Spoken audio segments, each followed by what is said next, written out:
Meeting will come to order. This is a special meeting of the Princeton Planning Board.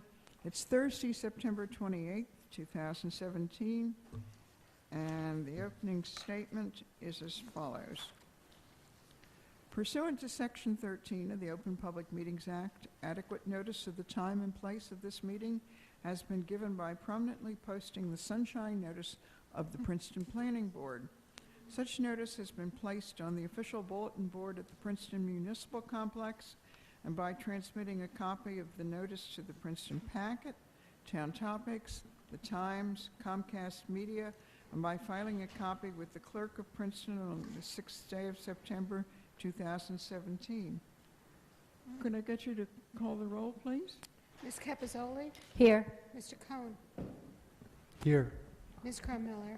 Mr. Quinn? Ms. Spruill? Mr. Texarney? Mrs. Trotman? Here. Mrs. Ullman? Here.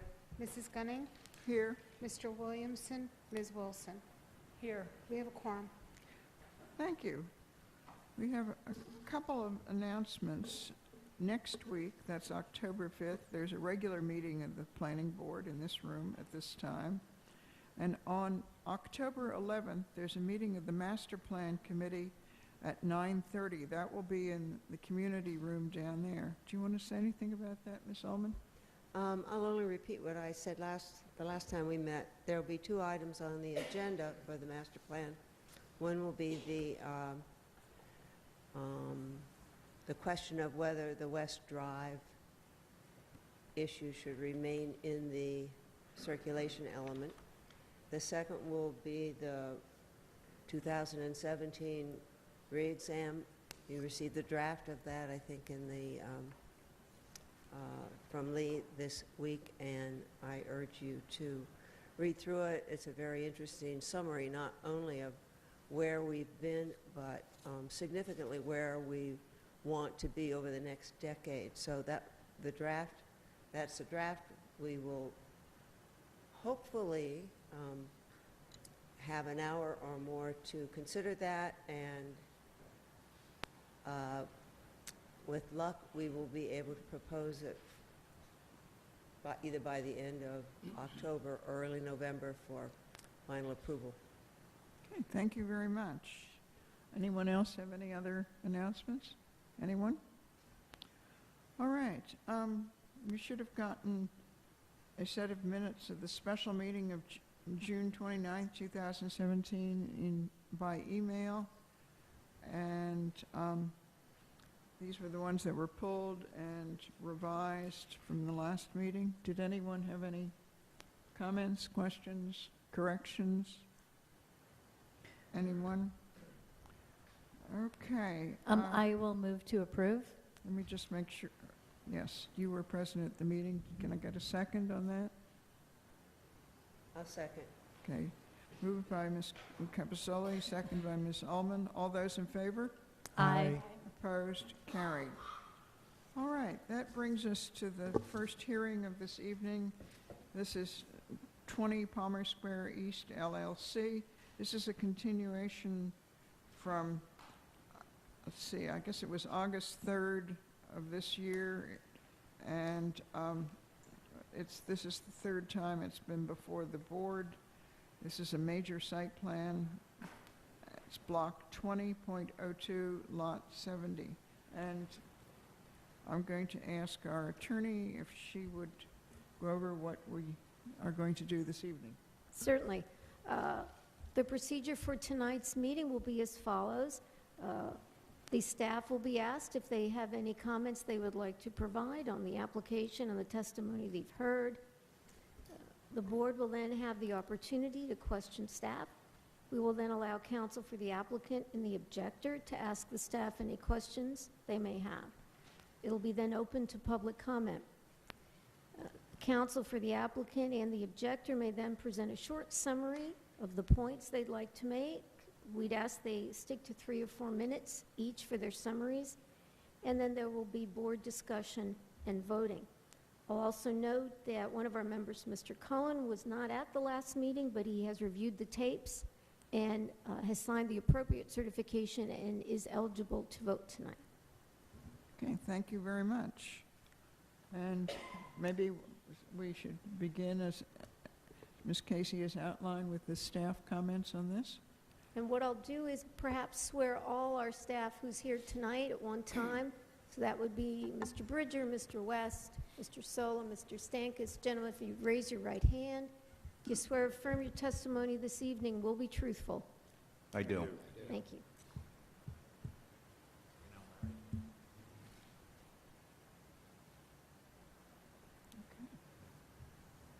Someone going to lead off on that?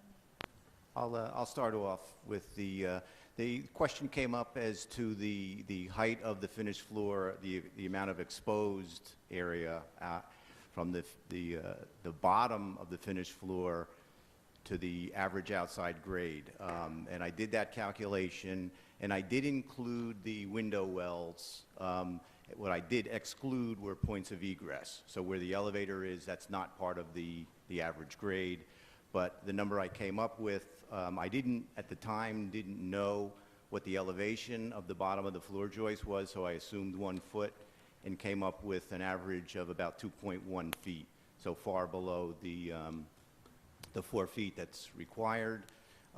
Subsequently, I did find out what the bottom elevation is, and it's even more than a foot, so it's actually less than 2 feet from the bottom of the finished floor to the average grade. Thank you. Questions for Mr. West on that? Anyone? Okay, and the other question was? Yeah, I mean, excuse me, the fact that the distance between the average grade and the bottom of the first floor structural members is less than 4 feet qualifies that area as a basement and not a story, which means it would not be included in FAR, and accordingly, it doesn't have a parking requirement since that's also based on floor area. Questions? Anyone? Okay, well, let's move right along then. And did the counsel for the applicant have any questions of the staff on this?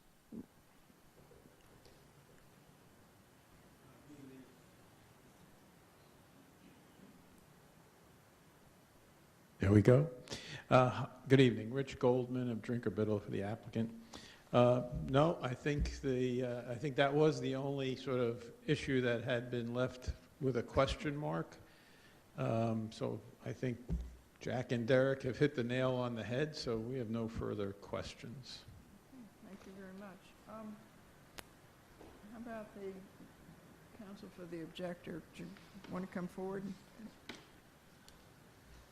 Chad Warnigan of Archer and Griner, on behalf of the resident. We don't have any question for the board professionals at this time.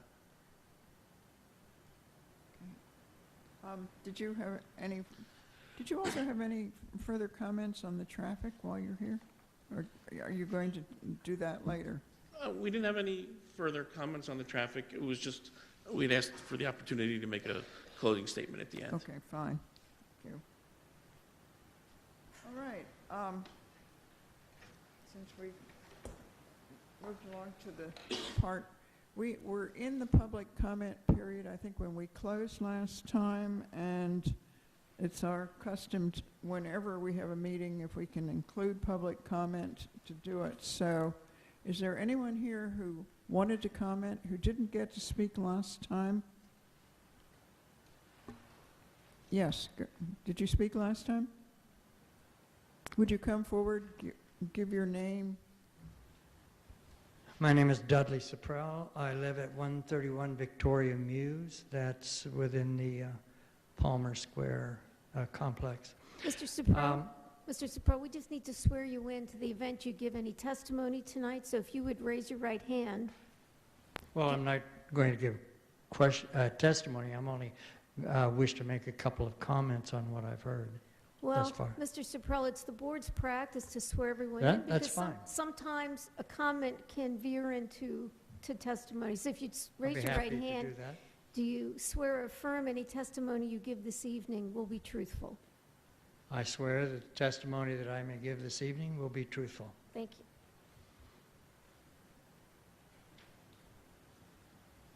Okay, go ahead. I would just like to comment on the issue of traffic that was discussed at some length. Not traffic per se, but the traffic of people and their attempt to find parking area. And there was some back and forth as to there's lots of parking area and garages are empty.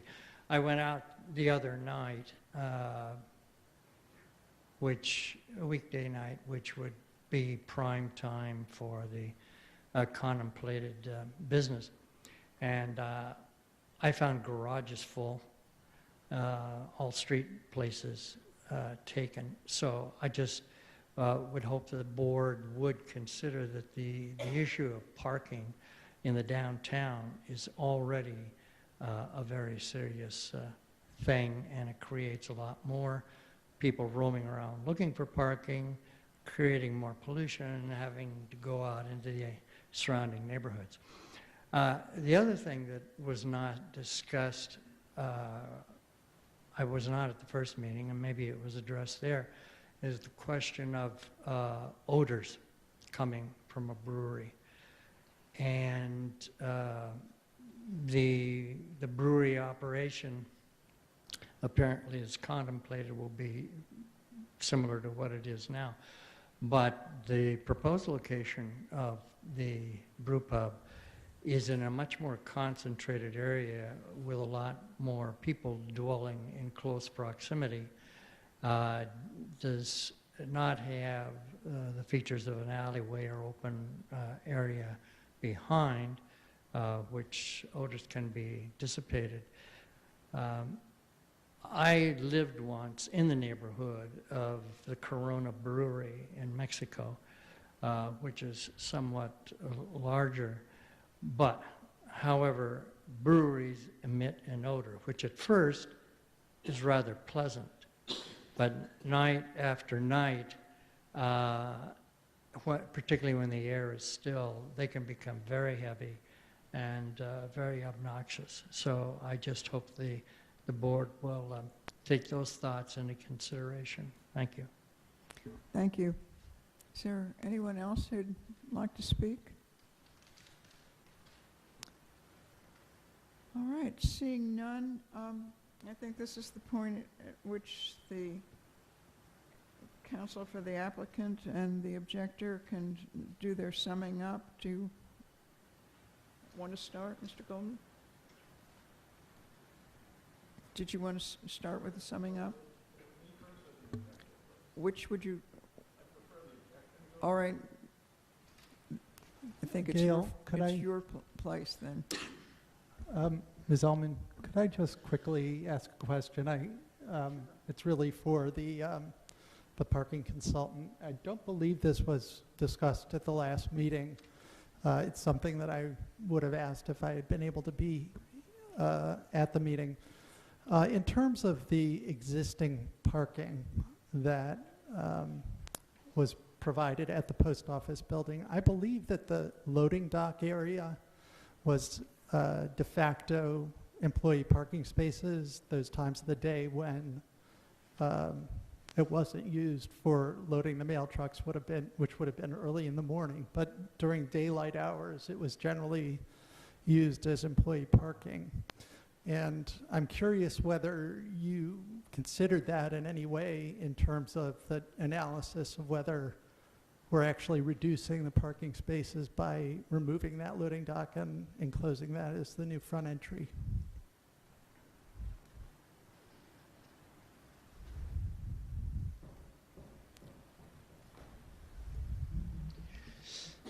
Good evening. Do I need to get sworn in? Mr. Jacquemart, do you swear affirm any testimony that you give this evening will be truthful? It will be, yes. Thank you. I don't know how many spaces there are today in those loading docks, and I've seen it recently. They are being used, and I think people use them because they don't have to pay for it. It's free parking, basically. Based on my recollection, we're talking about maybe 6, 8 spaces.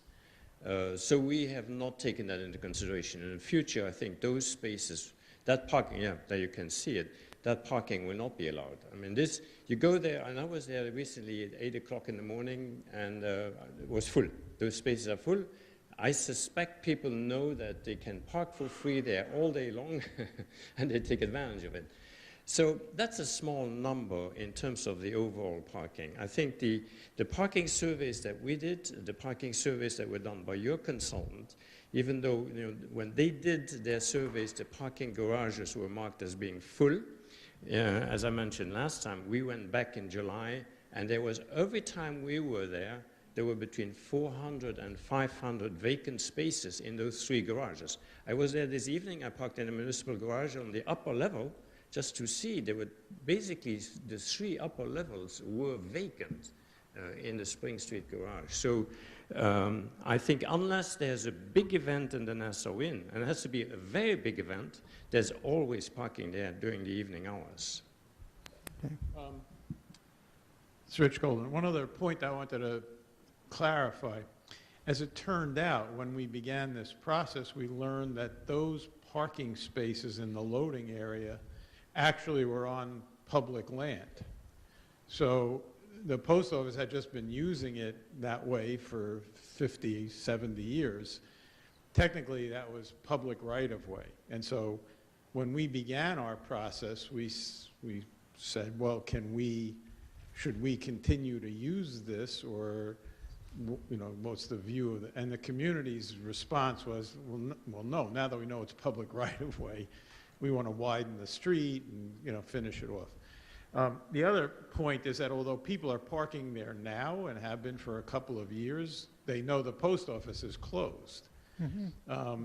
My experience has been, while people park there in the evenings, in the daytime, those spaces were usually kind of either open or coming and going, because the mail trucks were usually coming and going. So it wasn't really much of a daytime parking spot, but in the evenings, people did park there. Not people who were using the post office, I might add. These were people who were there after hours. So I think, as George said, we didn't feel this was really impactful in terms of the post office use and parking for the employees and guests of the post office. It was more that it became sort of an available small lot for after hours when it was closed, on public land, I might add. Okay. Yeah, I guess, there's a follow-up question for Trishka or for Derek, which is, I'm not really questioning whether there's adequate parking for the proposed use, but I'm a little bit concerned whether there's relief required because of a reduction in the parking that, the premise of the notion that the applicant doesn't need a variance for parking was premised on the fact that the previous building had no parking. This building doesn't require more parking. But in fact, the way that it operated, I believe that the building did have parking. I don't know if anybody else has recollection of how that space was used during the day, but I remember when it was a post office going behind the building there, and there were often many cars there, and I assumed that they were post office employees, and I even think there may have been signage, indicating it was reserved for post office use, even though that may not have been appropriate. And I just don't want to, approve this application, leaving grounds for appeal if relief is needed. And the only thing I would add before Derek responds is that this was a designated loading area for the post office with loading docks. And I don't think when you come down to the zoning law issues, the fact that somebody might have improperly or illegally parked in a loading area where there are loading docks, I don't think you count those as parking spaces as part of that site plan. This was a loading area.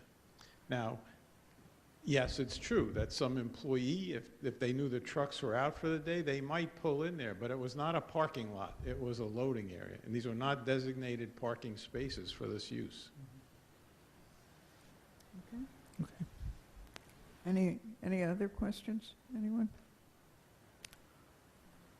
All right. I think we were about to hear from the attorney for the objectors. Yes. Good evening, everyone. Chad Warnken of Archer and Griner again. I'm here for the Soprells. Again, just to remind the board, these are long-term residents of Princeton who live in Palmer Square. They have businesses downtown. He and his wife are on community boards for charitable things in town. They invest in the community to make it a healthy and sustainable place. They're not opposed to development. They want what's best for Princeton. And what we're asking is the board, that we think you've got a special duty of care to scrutinize the application that's going to affect the quality of life in Princeton's town square, which is the literal epicenter of this diverse community. It has walkers, shoppers, business people, students, children, dog walkers, there's toy stores, there's everything downtown there. And it's in that context that we're talking about this application being too large, too intense for this site. The property in question is in a CB zone. That has two controls as it relates to this application. The first one is the floor area ratio of 1.5 for non-residential uses. And the other one is if a eating and drinking establishment is over 10,000 square feet, it's a conditional use, and only a conditional use if it meets the parking requirements. Otherwise, it's a use variance, a D variance is required. In 2015, an ordinance went into effect that changed the definition of the way basements were defined and floor area. But for that definition, the basement here would have had to meet with the parking requirement, the density, the square footage limitations. It would have impacted there. If you went back and looked at this application under that ordinance definition, it would be well above the floor area ratio, probably about 20% above, and it's probably about 3,000 square feet larger than the 10,000 square feet. The way we look at it, this application is the virtual definition of an unintended consequence of an ordinance that people really hadn't thought through when it was done, when it was introduced. When the ordinance was introduced, I don't think the intent was to allow businesses to use these basement areas as viable, habitable space where they're doing business, and not have that count or factor into parking requirements, square footage for floor area ratios. Again, we think that's an unintended consequence that this board should really consider. The applicant also claims that they don't need a parking variance because it's, in their opinion, the parking and traffic impacts between the prior post office use and this proposed restaurant use are same, or these are actually slightly less. We simply don't believe the facts support that. We haven't had any testimony from representatives of the post office on how the building was previously used. We don't know the number of employees. We don't know, as Mr. Cohn indicated, how they parked or what they did by parking. We don't know what their busiest times were, what time of day, how many customers they would get a day. We don't know any of that relevant information that would help the board make an informed and educated decision on the intensity of this proposed use versus the intensity of the use that used to be there. What we know is they're proposing now a 297-seat bar restaurant, which, because of the way the bar's set up, can have actually more than that with standing folks behind there, which utilizes almost 13,000 square feet for its use, even though under the ordinance, it's 6,800 square feet of floor area, but the actual, what is being used is about 13,000 square feet. And it just seems ridiculous that a post office that was primarily the first floor, used with very ancillary uses in the basement, is going to have the same impact. That contention just seems absurd on its face. We've provided expert testimony that the proposed restaurant will have a larger impact than the post office from both a traffic and parking perspective, and that a traffic study should be required. We urge the board to require a full traffic study, which will detail the existing conditions of the area around the property, specifically the intersection of Whole Fish and Palmer Square. That'll help you to determine what the impacts are of this project on the neighborhood and what possible conditions you might need. Parking is going to be a massive issue with this restaurant. The applicant tries to claim that it's merely a relocation of an existing business, and it is a relocation of an existing business. However, when they leave that building, a new business is going to go in there. So the parking and traffic is going to be cumulative. It's not going to be, since it's not there, it's here, since it's not there. It's cumulative because something else is going to go in that area. You've heard public testimony from the former mayor, Moore, who believes there's going to be a significant overflow of traffic looking for street parking in the John Witherspoon neighborhoods, where residents rely on on-street parking. That's a major issue of equity for the Princeton community that the board should consider. Although the applicant's experts provided testimony of open parking spaces in the area, their original parking study we think was flawed. It was done on the coldest day of the year and does not take a true representation of the actual parking conditions. The board's own staff noted that there was some discrepancy between that and some of the information the town had in their own studies. Along those lines, I know at the council meeting this week, there was a mention that the town is finalizing a traffic study. There's going to have a final hearing, or a parking study, where they're going to have a final hearing the week of October the 30th. I think the board should be very interested in what that study shows by way of parking versus what's being said about here. Our expert also raised questions about the subsequent, I guess, quasi-study that the applicant did about looking at what they believed were open parking spaces in the area and in the various garages. We've raised the issue that we think some of those are pretty far away to be, that should not be counted. And we also raised issues that there were questions whether or not, even if they were open, whether or not they were available due to the leasing and event obligations of Palmer Square. We really do believe a full parking study should be needed so the board can make that informed decision. We know the applicant's in a rush to get their approval, but the applicant had a year to get all this information together. We've been dealing with it the last few months, but we think the information we're requesting for the board to look at is reasonable. If approved, the residents of Princeton are going to have to live forever with what these possible negative consequences are going to be there. It's going to stay. Once this application is done, it's forever. They're there. In the name of caution and prudence and stewardship and safety, we urge you to deny the application, or at the very least to require this additional information before you guys make any kind of decision. And we thank you for your time. Thank you very much.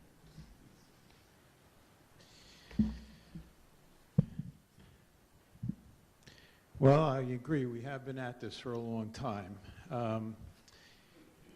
I'd like to put it a little bit into context. The planning board is not the body that overrules the municipal ordinances. The governing body sets the ordinances. The planning board reviews to see that applications comply with those ordinances. In this particular case, the applicant also analyzed those ordinances to determine what use it would make of this property, and it found that the restaurant brewery that's proposed is a permitted use, that it, as proposed, complies with the letter of the law, with the definitions of floor area, with the requirements of parking. The ordinance tells us what process we go through to determine what parking is required, if any, when there's a change of permitted use within the district. I would note that with regard to compliance with the ordinances, your staff, your professional staff, and each of their various areas of expertise have not disagreed, have essentially agreed that this application conforms to your ordinance. That's kind of the legal framework. To me, I have a completely different view of this in terms of the social impact of this use. One, we're taking a 22-year use, a resident of this community, of this business community, and they're relocating a few blocks away. We know what we're getting. It's a responsible user. They've been in town for many, many years. There's never been complaints about odors, about things happening outside of the property. It's a good, solid citizen user and very popular. When this use relocates to this very important location, it's a perfect location. It's kind of going to revitalize Palmer Square, which has been suffering of late. There are vacancies. It's going to bring life to a place where that building has been unoccupied for many years once the post office left. In terms of size, again, yes, we comply with the letter of the law. But more importantly, when we talk about size, we are immediately adjacent to a multi-story hotel. It's not like we're surrounded by a group of small 3,000 square foot buildings. We're in the middle of a downtown. There are big buildings all around us, multi-story buildings. We're the lowest building in the area, smallest building in the area, right? So we're not out of place for this location. And again, we're going to make a small change to the physical nature of this building that will have a big impact on the streetscape. Right now, it's probably the worst walking location in Princeton. It's a loading dock in the middle of town. It's dark. It's inactive. And so for those businesses across the street, it's not an asset. This new plan with this open glass enclosure, seeing 2 stories of activity, of light, of a wide sidewalk, street trees, benches, all of those nice amenities is going to revitalize this location of town. It's going to be a beautiful asset to the community. Now, the law on traffic, there's been a lot of discussion about traffic and parking. The law on this is actually pretty clear. When the governing body decides on what uses are permitted and what density of use is permitted, that is the basis for traffic generation by that use. And so the board, and I can give you the name of a case if anyone's interested, but the most famous case on this, and your lawyer knows, is the Dunkin' Donuts of New Jersey case. And in that case, the court basically said a permitted use, you can't deny a permitted use because it generates traffic, because the governing body is assumed to understand what traffic is generated by permitted uses. They're permitting it, right? I suggest to you that not only does that apply here with regard to traffic, even though our expert says the traffic generated at the key peak hours, morning peak hour and PM peak hour, when the commuters are out, is actually less than for the post office. We have more traffic in the evenings when people are going to the restaurant or to the brewery. But at the key time when people complain about traffic, it's at 5 p.m., it's at 9 a.m., trying to get to work, from work. This use actually reduces that traffic load on the streets. A good decision by the township council, sorry. I know that's a sensitive issue. And I would suggest to you that in this circumstance, when this use was permitted, it also contemplated that people would need to park. And so the ordinance set forth a methodology for calculating whether additional parking should be imposed on a use or not. Now, frankly, we're in a pretty unique situation. We have a building that was built by the federal government. It's historic. We can't tear any of it down. And it's built on the exact property line, the entire building. And as you recall, pieces of the building go over the property line. It took us close to 2 years to get the easements so our staircase could remain and our 2 or 3 window wells, right?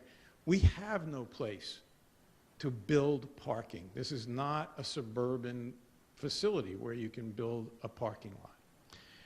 But be that as it may, your ordinance is clear, and your experts have confirmed this, that additional parking is not required under the ordinance.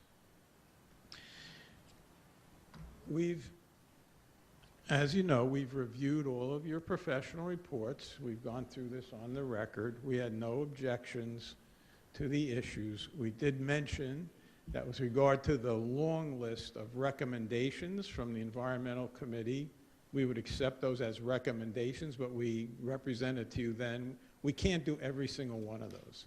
Some of them, and the one that sticks out of my mind, I know we went through it, Triumph Brewery does not want to have showers in its facility. In the kind of business they have, they feel that would be a security risk and a mistake. And so that's not something they would do. But many of those recommendations, we will, we'll certainly consider them all, and we'll implement as many as we can. The other thing that's really special about this application is nobody on our side is fighting in any way to change the building. Our goal is to restore the few elements that are perhaps damaged so that we preserve this building basically as it looks today, except for the new glass entry in the back, in the only area of the building that has no historic significance whatsoever. That's an eyesore. But the remaining facades of the building are going to remain as they are, as the historic building should be respected. The rooftop equipment, you've heard lots of testimony on this, is going to be modernized, reduced in size, moved to better locations, and with the sort of input from the New Jersey Historic Commission, painted to match the color of the brick. In every way, in every view, whether it's from the square, whether it's coming down from Nassau Street, it's going to be an enhancement to this location in the downtown. I'm talking a little bit longer than I wanted to, but I'm telling you I'm doing it because I feel so strongly about this project, how important this project is for the downtown. And in every aspect of it, from an existing business to the preservation of a really wonderful building to full compliance with every aspect of your ordinances, this is a permitted use. I can tell you, I can represent to you that my client actually closed with the post office yesterday on title and is the owner of this building today. This is not, well, let's see what happens kind of deal. He is committed to this project, and he's committed in a big, significant financial way. He's closed. He's an owner. We look forward to getting this thing going. I know Adam is here. He looks forward to getting this going as well so that Triumph can relocate. I'm asking you to approve this fully conforming, permitted use, and let's get the downtown moving on Palmer Square. Thank you very much. Thank you. And I think that will conclude the public portion of the meeting, and we'll move on to board discussion and possibly vote. So let me open this for board discussion. Karen, did you want to? Yeah, I was going to suggest that you have 2 memos. You have one from the planning director, Mr. Solo, and your engineer, Mr. West. Mr. West's memo actually goes through the site plan elements that are set forth in the municipal ordinance. And Mr. Solo's memo goes through topics that would be of concern to a project like this. I think in order to structure the discussion, it might be helpful if you refer back to them, keeping in mind that you are approving, this is a permitted use, but that, and although the applicant has advised that Triumph will be its user, obviously the approval you give tonight runs with the property, so it will apply to future users as well if for some reason Triumph would decided to leave that site.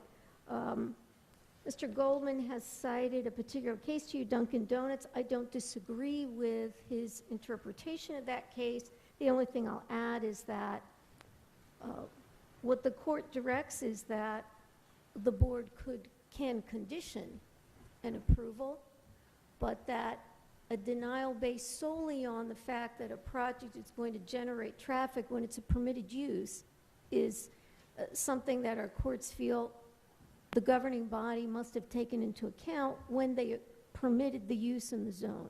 So if you feel that there are appropriate conditions that you want to attach, you can do that, but I would agree with Mr. Goldman that a denial based solely on your concern that it will increase traffic won't be consistent with the guidance that the courts have given us. So, sorry. Yes, Julie? Yeah, Madam Chair. I wanted to just remind everyone also, I wrote a memo from July 13th of the recommendations from the Princeton Historic Preservation Commission. The three recommendations were that the historic mural is to be maintained, and the HPC believes that the applicant should prepare an interpretive statement concerning the historical significance of the work. The second recommendation was that all new signage comply with the Princeton sign ordinance, and that we also recommended that the HVAC units should be painted color to match the brick in order to blend in with the exterior of the building.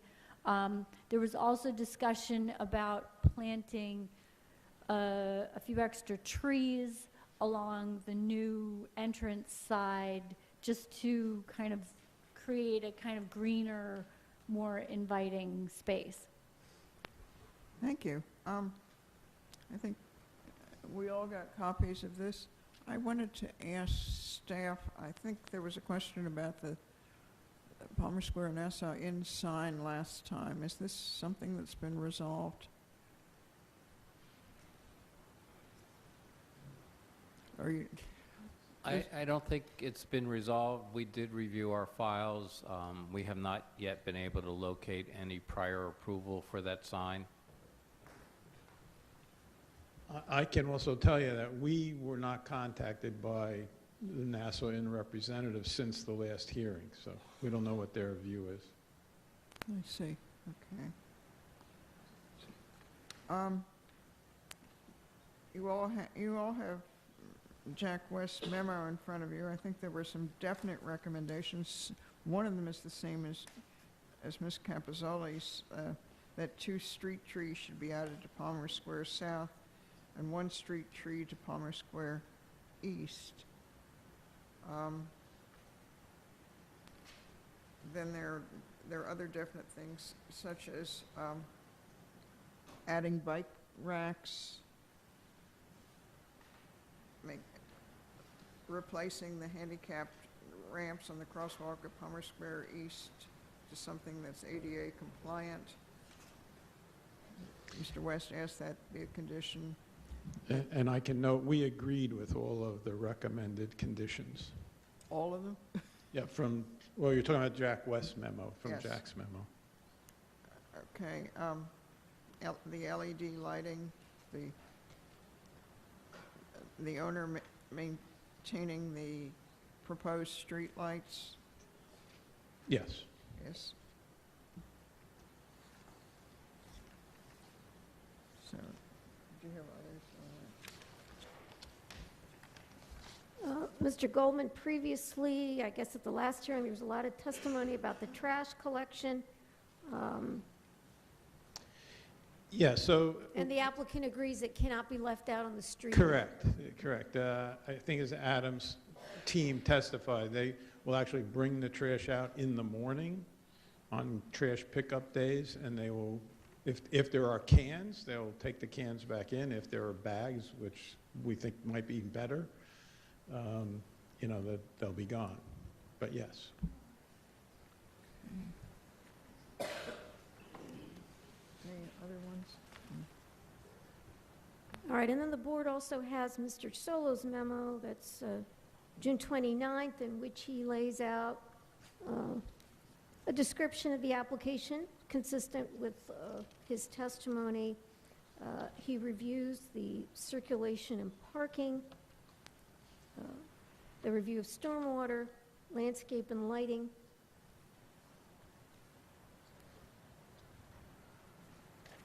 Let's see, he's got a comment about, will the equipment on the rooftop be seen from the surrounding sidewalks? If so, additional screening should be provided.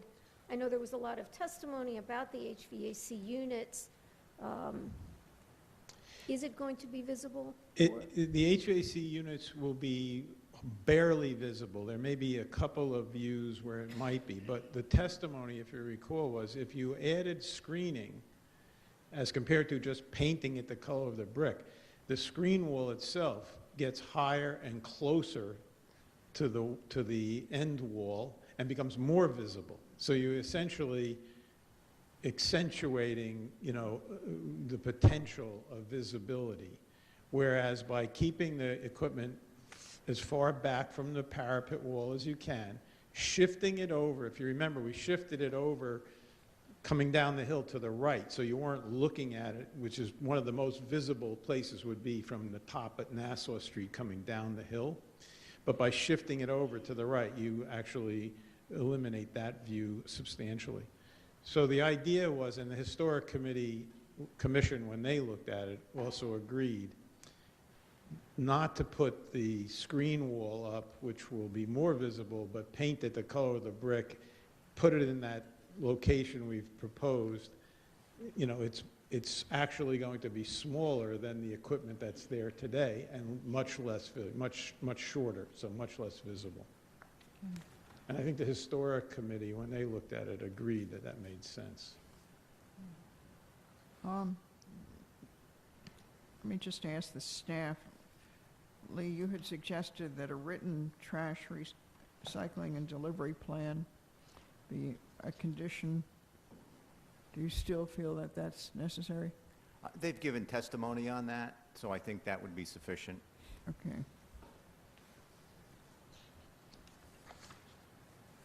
And then I believe, Mr. Goldman, you explained that the applicant is willing to try to accomplish as many of the recommendations set forth by the Princeton Environmental Commission, but that they can't commit to complying with Correct. all of them. I mean, they were posed as recommendations, and we accept them as recommendations, Not conditions. but not as conditions. And then Mr. Solo goes on to review the Site Plan Review Advisory Board comments. Again, and the Site Plan Review Advisory Board, generally, I thought viewed this application very favorably in terms of the actual building and the design. Their caveat was they were concerned about the parking, and they would not want to recommend it unless there was some provision for parking. We've had lots of testimony on this and the legal framework and the like, and so to that degree, we disagree with SPRAB, but as to the substantive issues that they raised in terms of design, use, all of that, I think they were very complimentary of the building and the plan, frankly, and the design. And Mr. West, for the board's benefit, there's a SPRAB recommendation regarding reducing the width of the proposed 16-foot wide sidewalk by 3 feet. Is that something that staff supports, or? No, actually, there was a lot of testimony on that, and the issue was the concern with, currently, there's a loading zone on each side of the street, and when there's a truck on each side, you can't get through. So we looked at the possibility of widening the road so you could have both loading zones.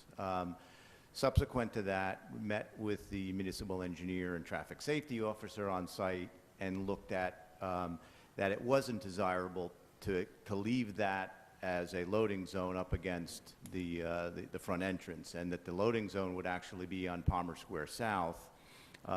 We're still trying to work out the details because not so much even with this application, but just in general, the loading zones on that whole street are a mess. So we're trying to create some new loading zones and straighten out the ones that are there. We've been working with a lot of the businesses on that street, trying to come up with a plan that'll work for everybody. We think we have it, but we're still tweaking it. But bottom line is, it was agreed that it wasn't necessary to widen the road there. All right. And similarly, SPRAB wants the applicant to consider outdoor dining, benches, planters, bollards. I believe outdoor dining would require approval, not from this board, but Correct, from the yeah, governing body, so I'm assuming that is something that, We're not asking for outdoor Right. dining as part of this approval. What we did was to show the committee how it geometrically could work, and they were comfortable with that. So at some future time, maybe. all right, and Mr. West, it's my recollection that the curb cut, it's going to be retained. There's a recommendation from SPRAB that the accessible curb cut could be mistaken as a street crosswalk and that it should be relocated. And we've looked at that and didn't think that that Agreed. was really an issue because just down from that, there is the actual crosswalk. So we didn't think that that was really going to be a concern. All right. We and- thought since that's our entrance, for handicap accessibility, for people being dropped off, it really made sense to leave that depressed curve area. Right, and then SPRAB also wants the applicant to use the building entrance off of Palmer Square as an additional means of access. My recollection is that the applicant didn't feel that was appropriate, only for special occasions Right, or parties. it will be used, it's going to be maintained and used as an occasional access, but we, like in any business, it's very hard to have two main entrances. It means more staffing, you lose area. We're going to continue to look at that. Our idea is if you actually use that sort of separated area for a party, that might be a good time to have a separate entrance there where you have staff. But for day-to-day, it probably would not be an ingress-egress point. But it will be maintained as such. All right, and then there are comments about adding one or two more trees on the applicant's side of Palmer Square East. We're happy Also, to do that. okay, exploring with the municipal arborist pruning back a Bradford pear tree. Yes, we encourage that. We think Okay. that's a really good idea. They want you to consider replacing the curb cut on Chambers Walk Yeah, to make it ADA compliant. whatever Jack wants, we're going to do. Oh, that's nice. Is it too late to ask for some more stuff? Pardon? No. So, Mr. West, is that something that staff agrees with? or- Yes. Yes, okay. It's to help the handicap angle, as I understand it, on the slope. Okay, I think the remainder of the SPRAB comments have already been Addressed. And then I guess also for the board, you've heard a lot of discussion then about the parking and the, let's say, a contested issue as to whether there's enough parking or not, and the parking demand. So as you reach a decision, I guess, in addition to these memos, that's the other aspect of it that you may want to comment on. Okay, are there board comments on further conditions on the parking? Anyone? Yes, Ms. Ullman? As to odors, we don't have any ordinance, do we, that, I don't know how you measure an odor, but I live next to a Chinese restaurant, and so I am aware that odors can develop under certain circumstances, but I don't think there's any way of, well, if the odors from this place at some time became annoying, do we have any authority or way of,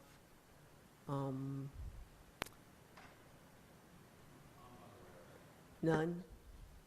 The good news is, though, for 22 years, we haven't had an odor complaint. Yeah, I bet my Chinese restaurant would say the same thing, but Right. it's hard to measure, I know. Okay. I can I make some comments? Sure. Okay. I'll make my own summary. This is just a personal comment. I came to this application with exactly the same reservations and concerns that the objectors have had, are worried about parking, are worried about the traffic. Seemed to me the change of client or occupant is different. I do accept the validity of our parking ordinances and the staff's and others' comments on the availability of parking. So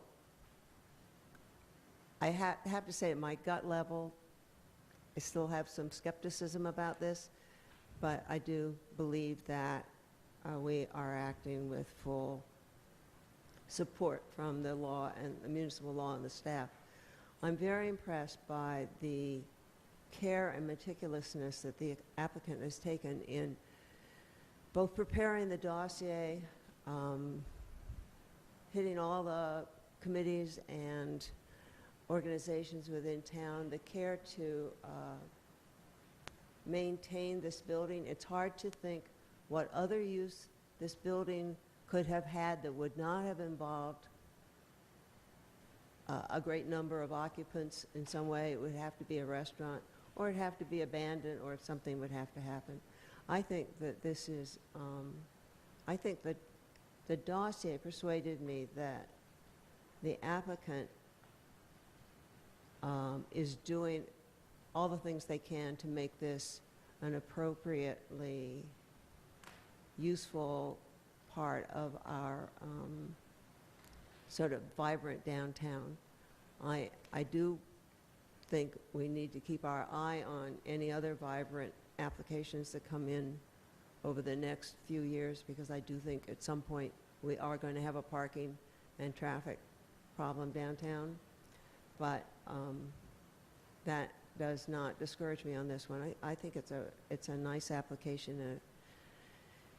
And I would have to say that in terms of noise, the current building inside is too noisy for me. I hope that, thinking of their people who are less interested in, who are more interested in talking while they drink, will have a place to do so quietly, or at least with moderate quietness.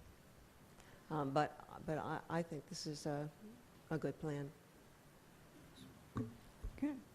Other comments? David?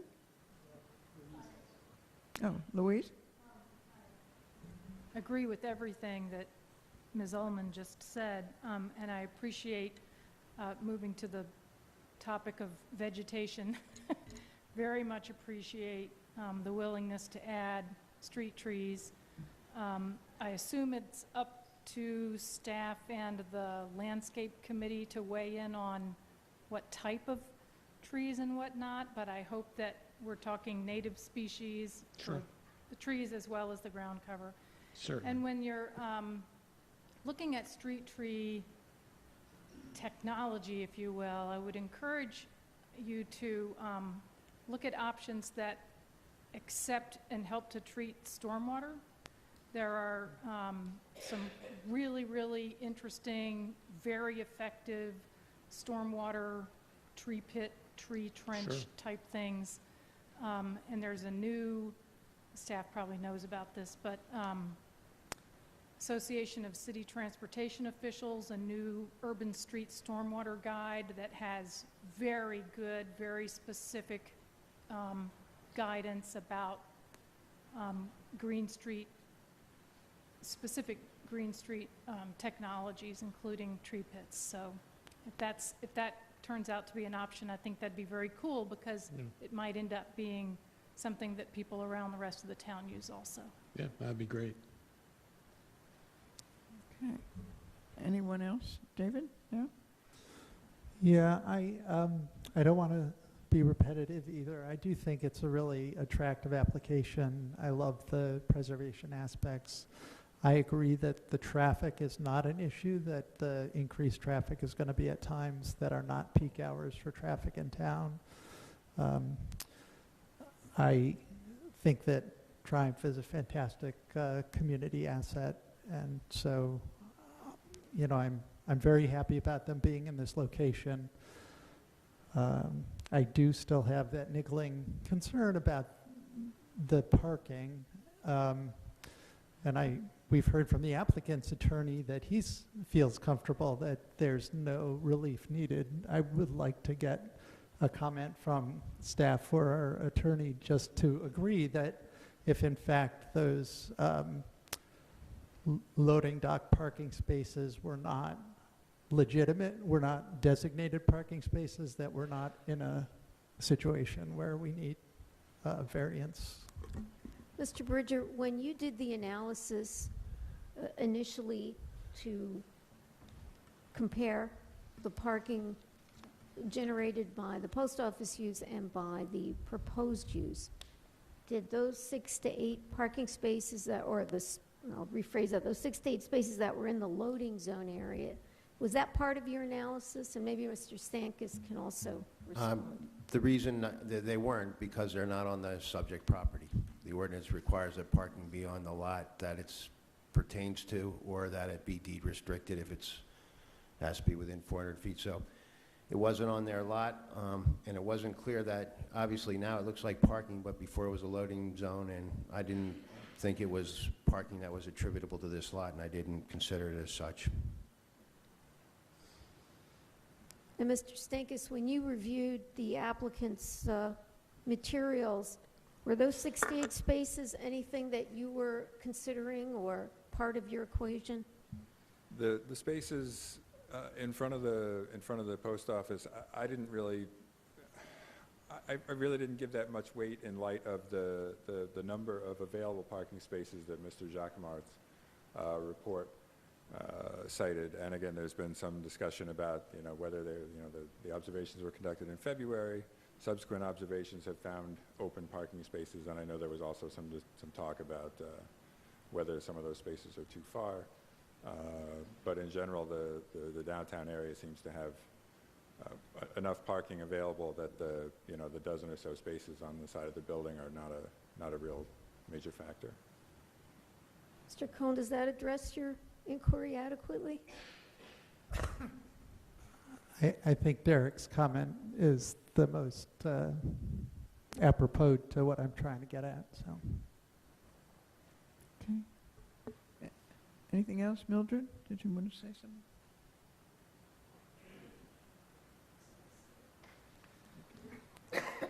Well, I just wanted to say that I was really, really pleased when I looked at the plans and saw how well the building was being preserved. As you know, I really feel a lot of affection for the historic buildings of Princeton. I should tell you that I have someone who's been pestering me because they are not restoring the revolving door, which was an original part of this building. But other than that, I think it's really a remarkable plan, and I'm looking forward to having it go forward. So, anyone else? If not, does anybody want to formulate a motion using the conditions Karen has outlined? I will move approval. I believe that the applicant and our lawyer have discussed out the various conditions, some of the recommendations. The applicant has reserved the right to disagree with showers, and I think for understandable reasons. He's not alone among applicants, I have to say. So I will move approval with the existing conditions that have been agreed to. Thank you. Is there a second? Okay, it's been Julie Capizoli, I'll second. Okay, it's been moved by Ms. Ullman, seconded by Ms. Capizoli. Is there further questions or discussion? All right, would you call the roll, please? Ms. Capizoli? Yes. Mr. Cohen? yes. Mrs. Trotman? Yes. Mrs. Ullman? Yes. Mrs. Gunning? Yes. Ms. Wilson? Yes. Motion carried. Thank Right. you very much. Appreciate it. Thank you all very Thank you. much. We look forward to opening. Thank you. Thank you. You think we'll-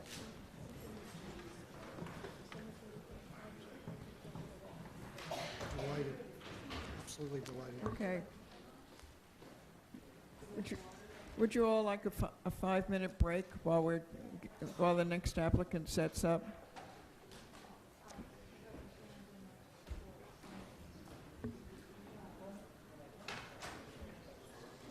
Notice that she'll be right back.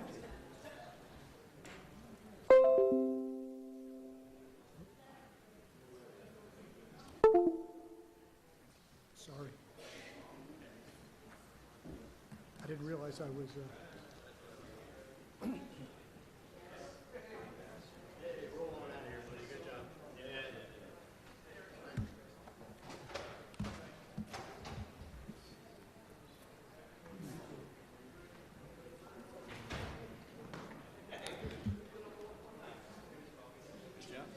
Thank you.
was hoping to get a chance to see your presentation again. Okay, board members, members of the public, I think if we could settle down, we're going to get started.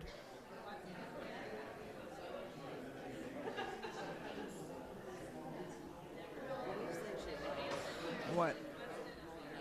It was.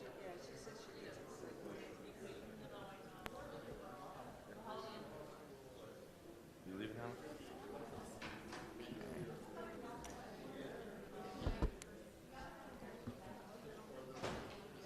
Is that all set?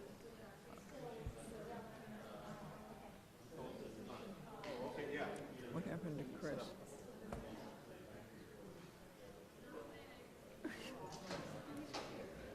Okay. If we could get started, please.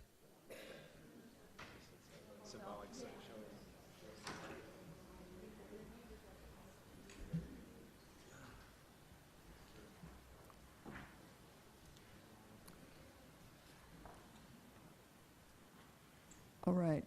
This application is the Institute for Advanced Study. It's preliminary and final major subdivision and site plan with variances.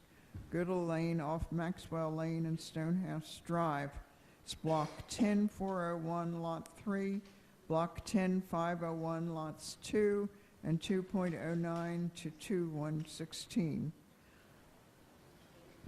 And I'll note the noticing is in order, and the board has jurisdiction to hear the application. Okay, and Mr. Solo, if you'd like to go over your memo with us and tell us what we're looking at. And Mr. Solo, we swore you and all the staff members in at the beginning of the evening, so we'll consider you still under oath. Do you swear, I was going to say, I consider you still I'm still under oath, okay. I'm going to use two boards to give you an overview of the application. Good evening and thank you.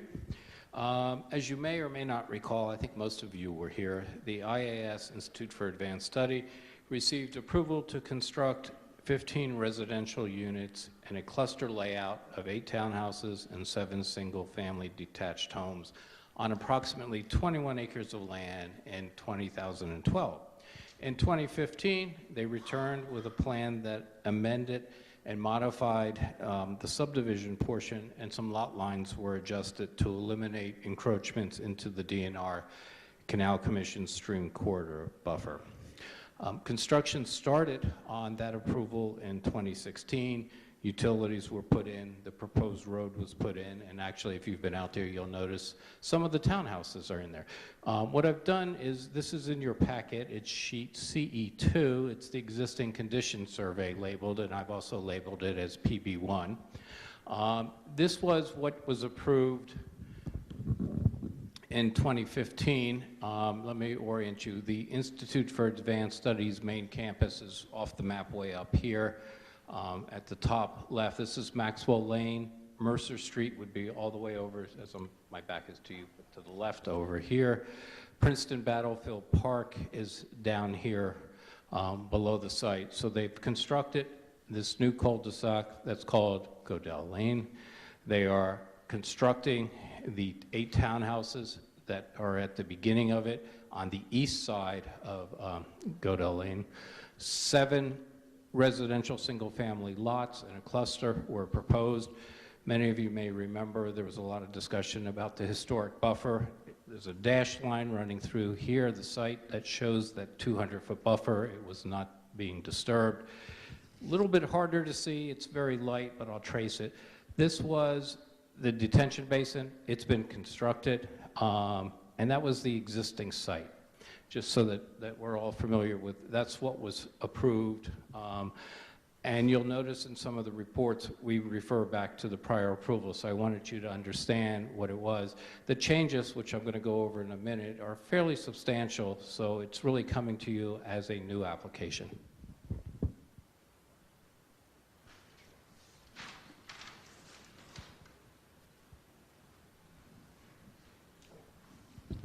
This is also in your packet of plans. It's sheet CE7, the site layout plan, and I have labeled it as PB2.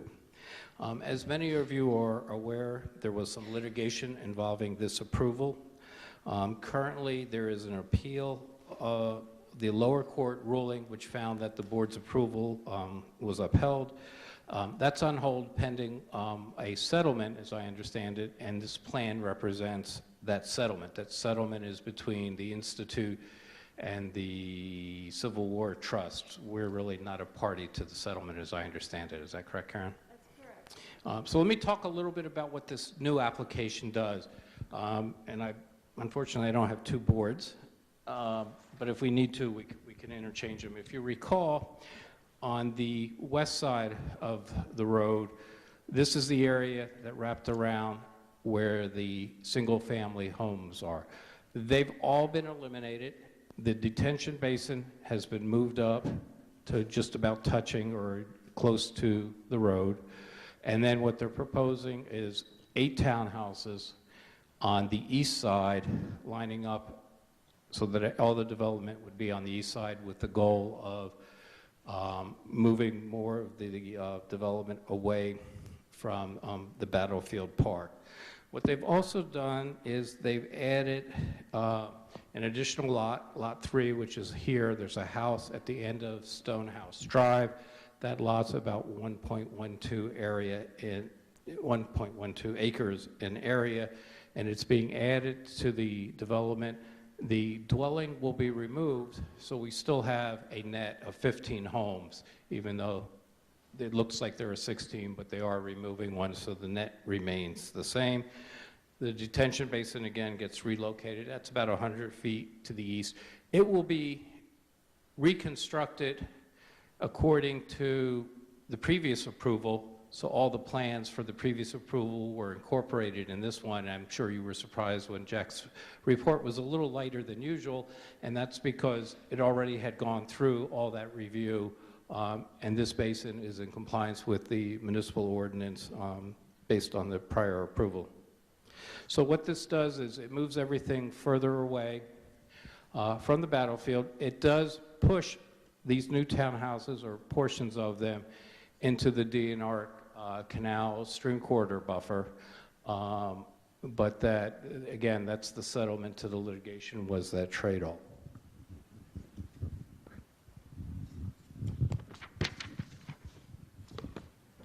As you can see, the townhouses will be on their own lots, as were the original ones. The lots range from about 3,900 square feet to 6,500 square feet, and that's pretty similar to what was there. The design of the townhouses is also very similar to what was previously approved. The open space lot is reduced from, it was 15.35 acres, it will be 14.84 acres. The reduction is primarily caused by the detention basin not being included in the open space lot. It's now located here and is part of the development. It will be maintained by the development. The rest of the land was not. On the original approval, the ordinance does allow the detention basin to be counted as part of the common open space, and that's the reason for the slight reduction in the open space area. This property, again, is in the E2 zone. The proposal complies with the zoning requirements for that, including all the standards for a cluster development. You'll see in my report, I go through a number of the planning considerations that you need to take into account for that. But Mr. West is also sitting in as the assistant zoning officer, and you'll see in his report, he also notes that it complies with all the zoning requirements. The applicant raised a question whether or not there was a variance, and it's more of a technical one. And what he asked, excuse me, is whether there's a variance from section 10B 194.2 is required. The cluster development requires an organization be established for ownership and maintenance of the open space. The bulk of the open space in this application will be transferred to the Civil War Trust. It's our understanding that the road, the stormwater management system, and the area around the townhouses will still be maintained by that organization, a homeowners association. But the rest of the open space of the 21 acres, that 14.8 acres or so, will not. That'll go to the Civil War Trust. They've indicated that then they will then transfer Civil War Trust that land over to the state, so it becomes part of the state park. Staff has no objection to granting the variance if it's needed, as the open space will be deed restricted to common open space, which is really what we wanted. The transfer to the state has the added benefit that that open space then will also be available to the community at large and not just the residents of the development.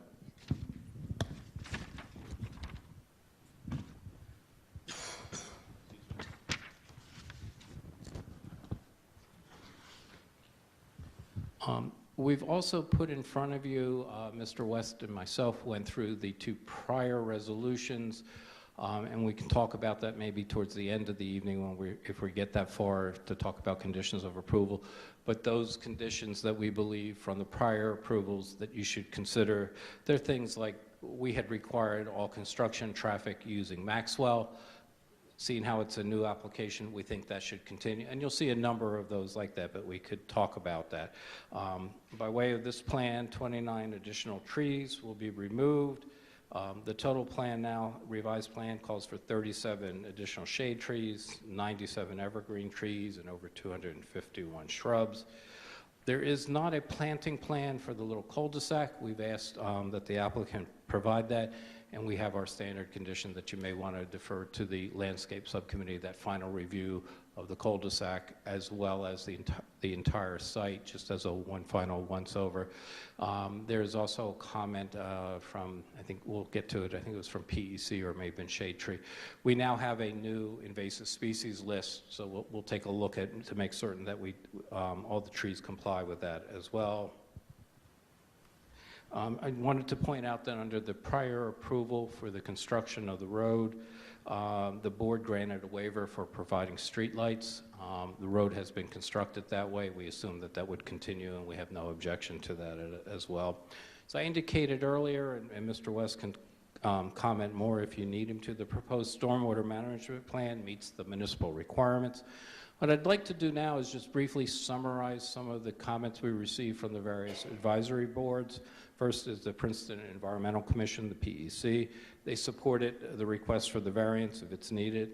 They suggest that the applicant consider a LEED gold standard, that they update the geothermal report, they provide additional detail in the erosion plans, consider using porous pavement for driveways and permeable pavers for all walkways.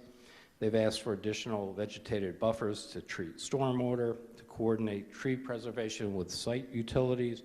Again, point out most of the site utilities are currently in the street or adjacent to it and have been provided. They suggested using soil remediation measures for the landscaping where warranted.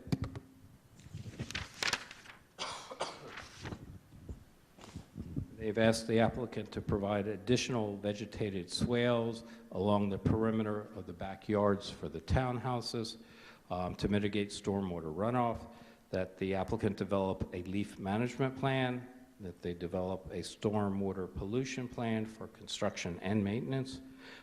They consider the use of solar panels, incorporate some of the various New Jersey BPU Energy Star programs, utilize what's called a WaterSense water budget tool for the landscape design, recycle a minimum of 50% of the construction waste, provide space within each of the townhouse units for each type of waste, they provide an electric vehicle charging station for each of the units, that they utilize the New Jersey energy rebate programs and energy optimization programs. They integrate the proposed bike path to the IAS system, and they avoid all red list materials and utilize green building materials where possible. Shade Tree Commission had a number of comments as well. They've asked that the board ask the applicant to avoid a monoculture of shade trees and provide other species besides American elm.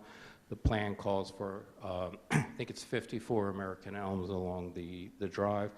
They've asked that the applicant also consider porous material for all driveways, walkways, consider additional rain gardens, replace the fountain grass, excuse me, with a new non-invasive species, reconsider the use of fringe trees as the emerald ash borer has been known to attack them. that in the courtyards for the townhouse units, they replaced the serviceberry with eastern redbud. Excuse me. That no tree cutting be permitted from April 1 through September due to the presence of northern long-eared bats, that they revise the tree protection and planting detail to meet municipal standard.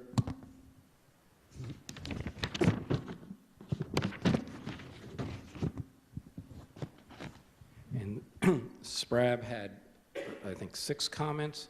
If I could just briefly summarize those. The first was that they suggested that the applicant and the board consider a design change excuse me, to the townhouse units that would foster more social interaction within the development.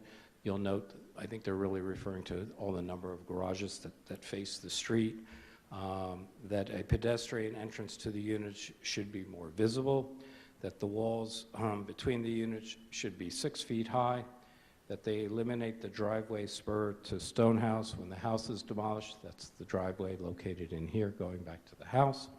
That they add a note on sheet CE8 that topsoil piles will be regraded to original grade, and that they revise the floor plans to provide showers for the 2 end units. I guess the floor plans did not show that. Julie, do you want me to summarize HPC for you, or? Yeah, I mean, mainly we were looking for the protocol that, I mean, we can get to that later, but. Yeah, I was going to say, basically, HPC did review it. They noted the development moves further away from the historic district than the previous one, and they conclude that the project required no additional review by HPC. If you want, you'll note in the conditions, under the prior approval, there was an archaeological protocol. It was reviewed and approved. With the new townhouse location, and I don't know whether they did it where the detention basin is because the house was, but where there was areas of disturbance, that's where the archaeological protocol, I think, occurred. If it did not occur with the new townhouses, or I assume we would impose that as a condition. Did I get that right? Yes, Okay. thank you. That's all I have. I know you may have questions. Jack, did you want to hit anything that I left out? Swearing in, or are we? We'll consider you still under oath. We swore you in at the beginning, it's fine. Yes, and I have nothing else to add. I think Lee covered everything. I don't know if the board has questions for me, or David? Just real quickly, you mentioned that the new location for the townhouses encroaches on the DNR stream corridor. Has that already been approved, or would that be a subsequent application to this one? I believe they have to go back to the DNR Canal Commission. I think when we get to the conditions, you'll see that in the most recent memo suggesting that. If not, I'll turn it over to the applicant. Thank you. Good evening. My name is Chris Tarr. I'm the lawyer for the Institute. I think I'll say that it's always a pleasure to come here, but it's a particular pleasure this evening. As you well know, this application has been here several times in some somewhat more contentious circumstances. And I think tonight we're all friends, and so hopefully we can present an application to you and you can see the changes that were made to accommodate the needs of all parties. What we're going to do is to have we have a slide presentation, the first slide of which is up on the screens now, but we could call that A1. We'll leave the hard copy with staff for your records. You know Janine Percara, the Chief Operating Officer of the Institute, from her testimony 2 weeks ago, and she's going to kick off the presentation just confirming the need for the facilities and the compromises and changes which the Institute made in working with the Civil War Trust. Mr. Tarp, maybe we'll swear everyone in then, who you expect to testify. We'll swear them all in now. Sure. I'll give you their names and then we'll have them all stand up and be sworn at once. Right. Bob Hillier is going to go through the site plans to show you the changes that Lee has done. We've got them in color and some more descriptive material, as well as the architectural materials, which are the same essentially as the buildings which are under construction. Tom O'Shea will talk about the utilities and the drainage. I've asked Tom Gillespie from the Civil War Trust to confirm their intentions, and Tom is here together with Kathy Robertson and Lindsay Morrison from the Civil War Trust. I should also say thanks to Kip Cherry, who's the Vice President of the Princeton Battlefield Society, who is here as our friend, and so we have a team. I think only Tom is going to speak, so that would be Janine, Bob, Tom, and the other Tom. If they could all be sworn as a group, we get started. And Mr. Tar, you know, it's the board's practice, to the extent the applicant's attorneys presenting testimony will include you in. So, lady and gentlemen, if you would raise your right hand. Do you swear or affirm any testimony you give this evening will be truthful? I do. Okay.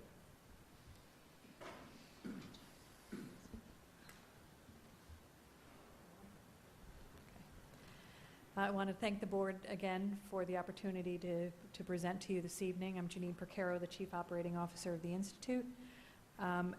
We're back before you this evening to present a change in the plan that you just heard about that is necessary due to the agreement that we reached with the Civil War Trust in the fall of 2016.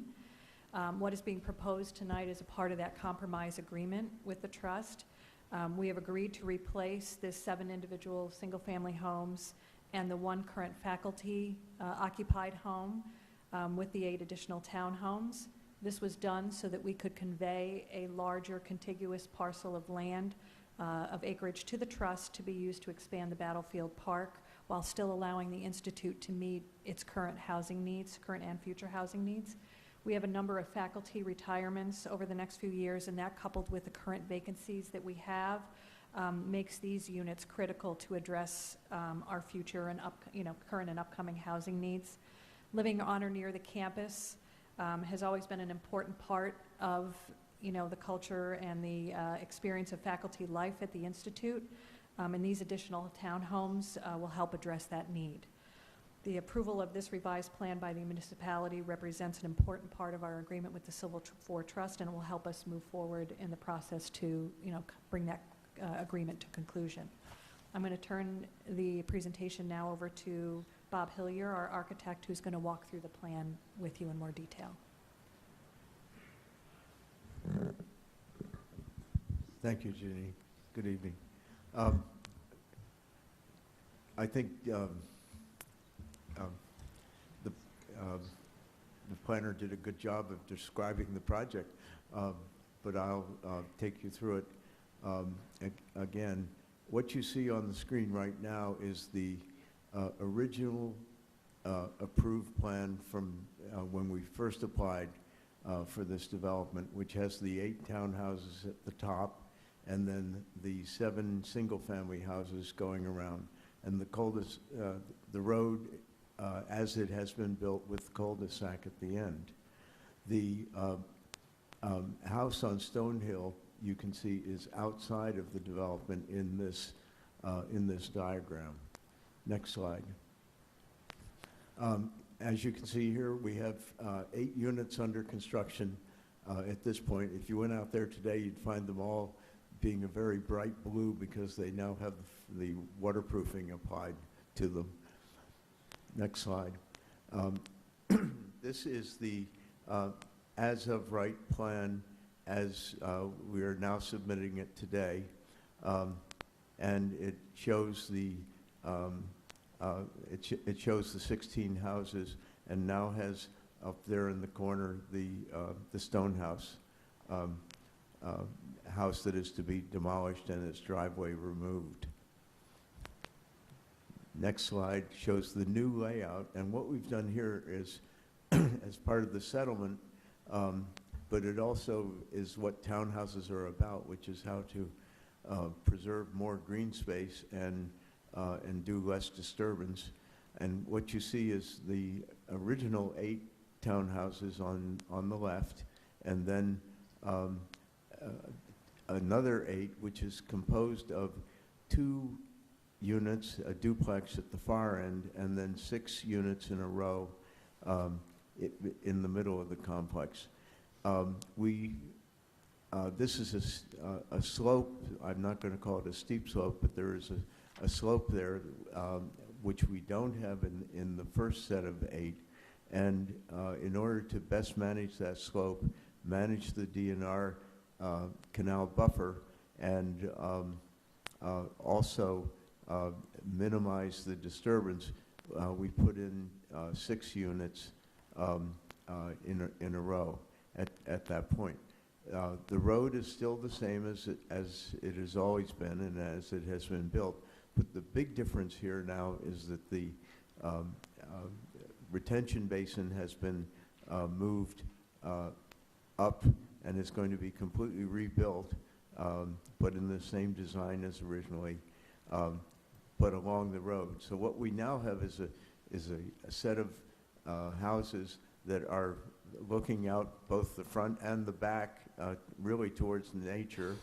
And you'll notice there's a very thick planting of trees along the edge of the retention basin, and that is done to screen the buildings from view from the battlefield.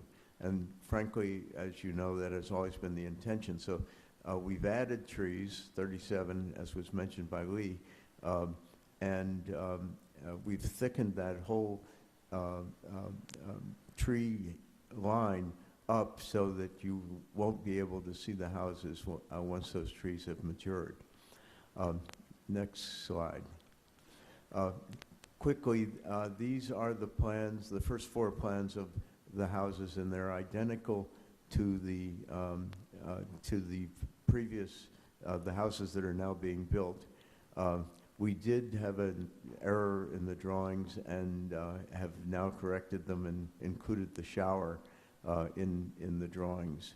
The next slide is the big difference between the current houses under construction and this set, and that is that we have walkout basements, so that there's now, you go down the stairs and there is a basement which is well glazed, looking out towards the DNR canal buffer.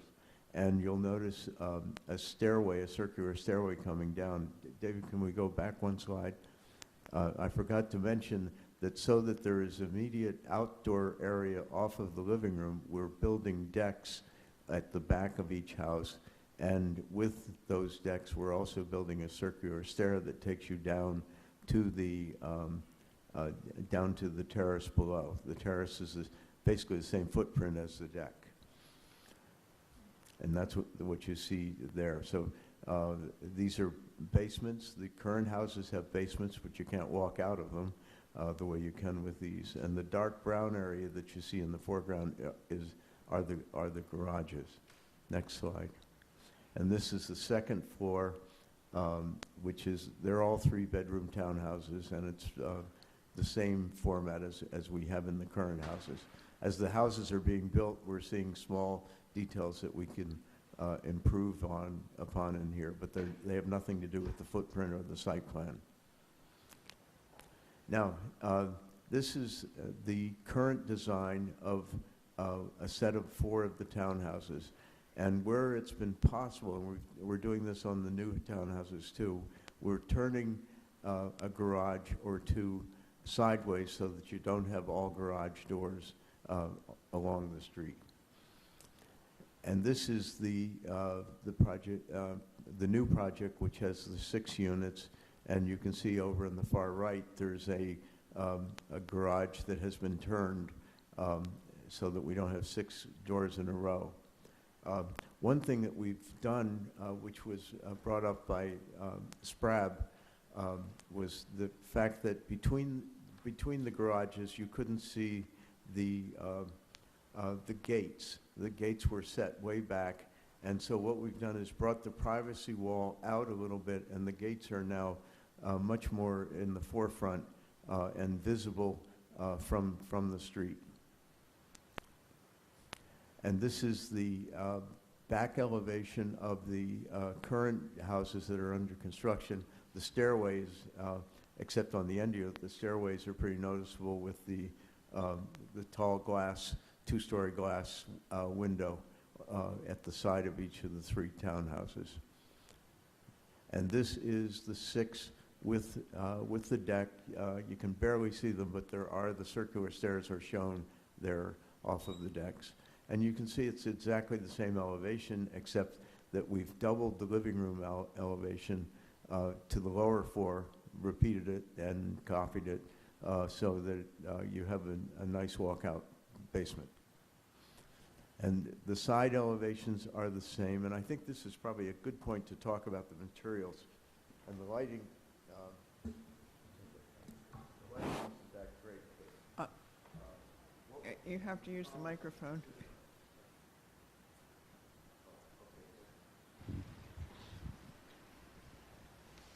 what we'd promised from the very beginning was that the houses would have no white trim because that would cause attention to them, and that they would all be done in natural colors that will work both in the winter and in the summer, and so that they are as quiet in their materiality as possible and in their coloring. And so what I'm going to show you here is we're using a cedar which is stained to be a little bit darker than cedar normally is, and it's a preservative stain so that it will keep this brown color for a long time. It won't go gray, which is what happens to cedar if you don't touch it. And then on this board, we have the brick that we're using, which is a nice brown brick, and this is the mortar. The mortar is a colored mortar that blends in with the brick. And then on that elevation, you'll see a gray part on the top, and that is a zinc siding that we're using. I'm sorry. It's a zinc siding. It's quiet. It's non-reflective, and then all the window frames are done in a dark bronze. So it's a very muted, quiet set of materials. Well, Bob's sitting back down. If we could mark that as A2, the group of materials. The only problem is we have to take them back to the construction site tomorrow. Okay, this is the other end elevation, and the end elevations, both on the duplex and the row of 6 townhouses, are all identical. Next slide.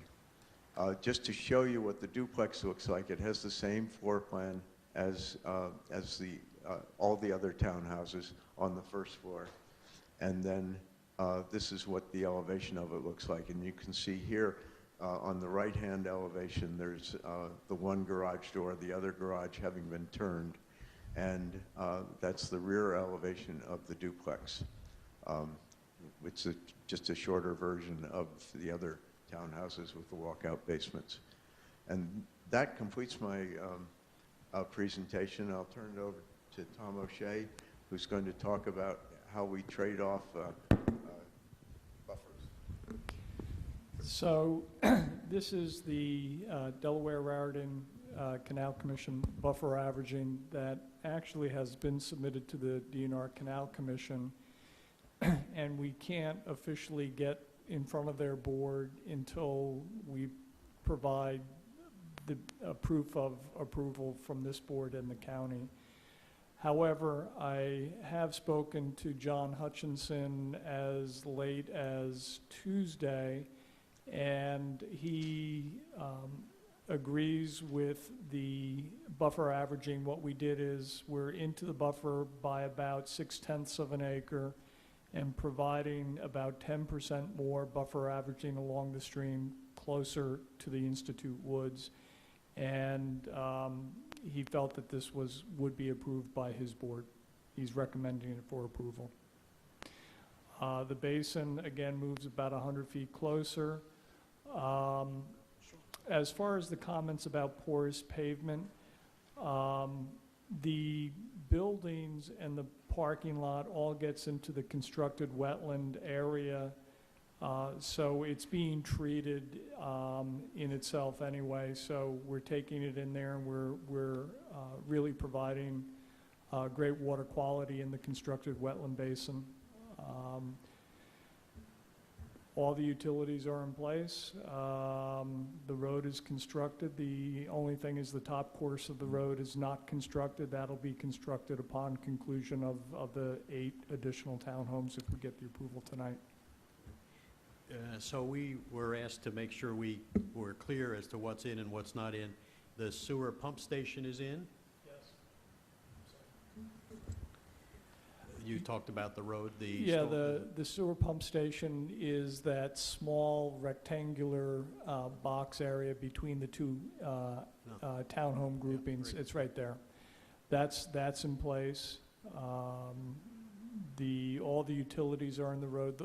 The water line, as part of this project, we improved the water line in this area of campus. We extended the water line from Olden Lane across Einstein, tied into Battle, and also came into this development. So it was about 2,000 feet of water line that we put in, and it helps foster the water pressure in the Battle Road area as well. And electric and cable TV were run down the road. It's all in. We mentioned that the stormwater basin exists, but it's going to be picked up and moved closer to the road, and yet the outfall and the piping down to the stream would remain in place unless it's changed. That's correct. Mr. Tarr, just for the record, why don't we indicate that both Mr. O'Shea and Mr. Hillier have in the past been qualified before this board as expert witnesses. Thank you. Okay. I did mention Tom Gillespie from the Gilmore from the, I apologize, from the CWT.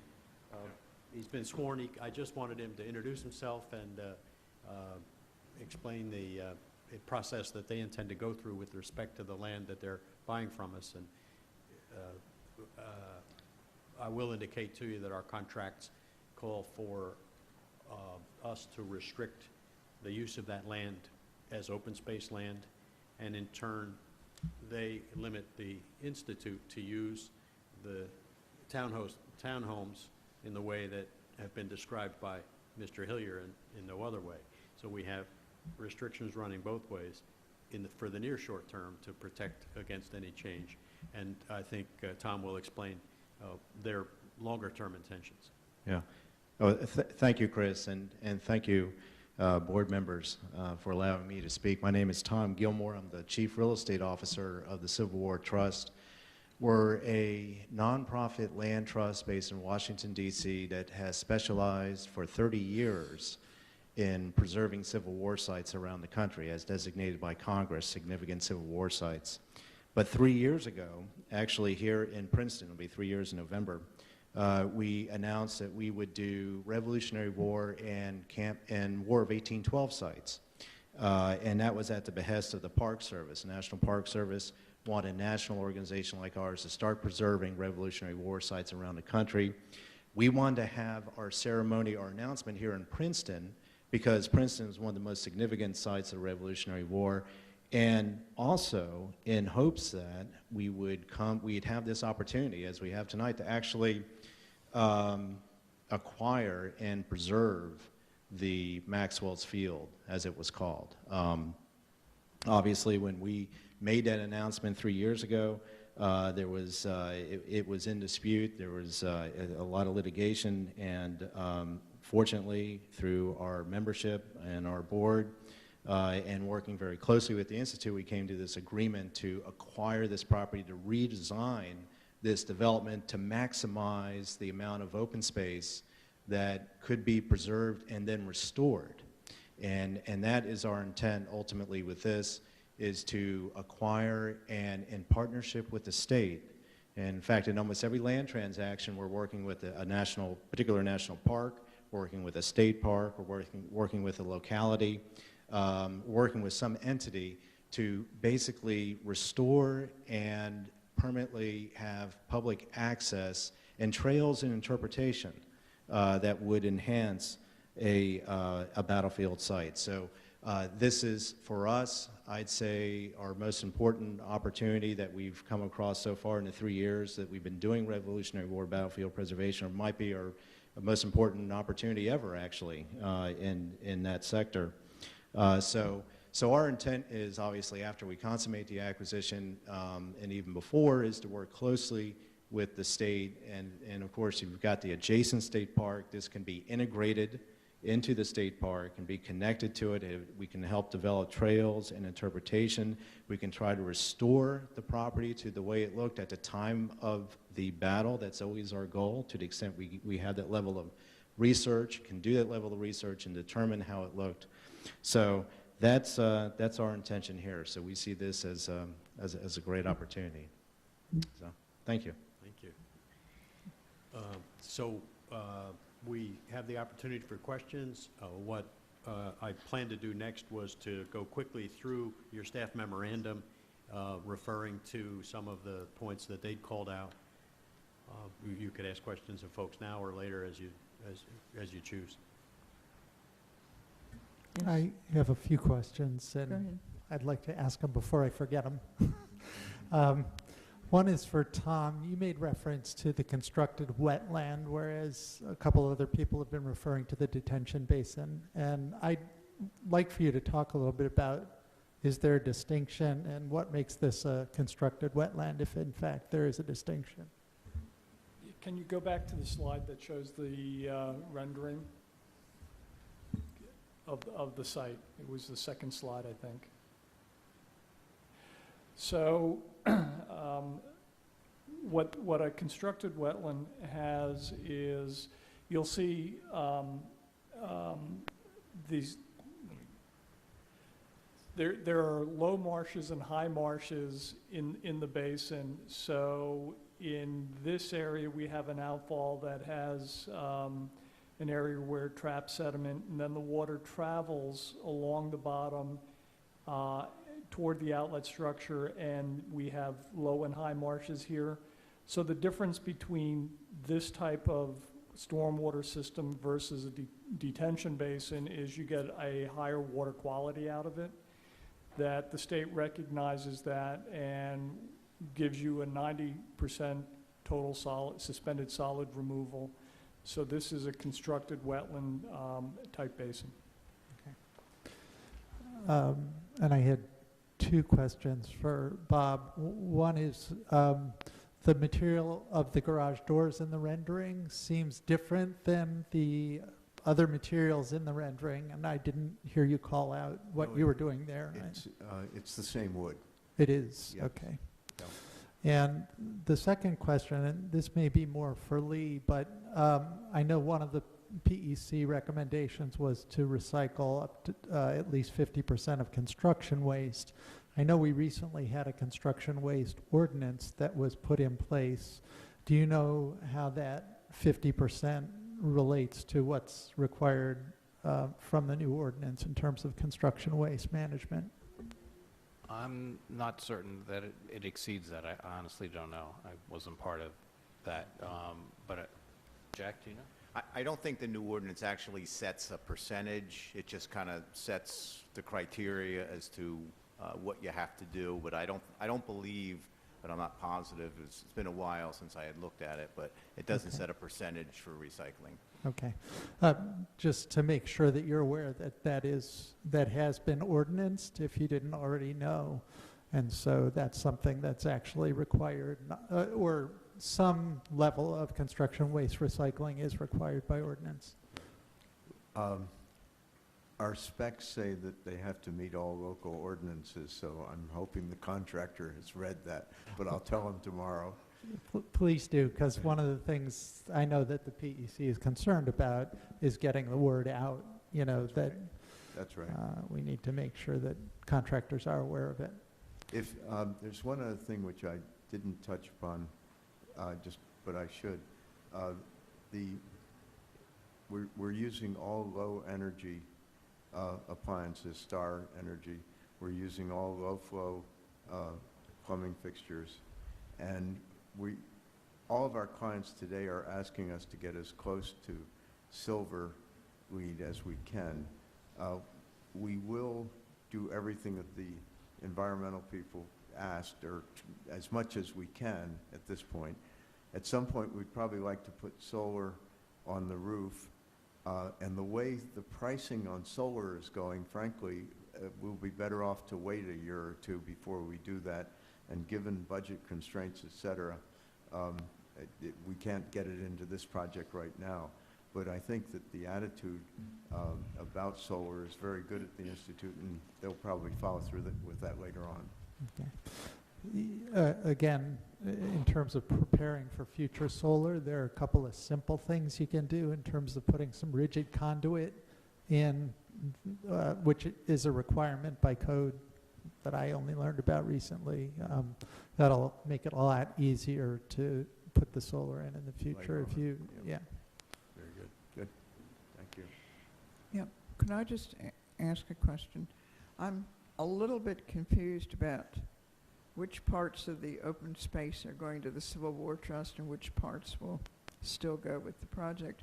It's my understanding that the Civil War Trust land will be having 106 review as part of the process. Is that right? That's what I was told. Yes, and that is in connection with our application for a federal grant from the American Battlefield Protection Program to fund a portion of the cost of the acquisition. A requirement of every grant application goes through a Section 106 review.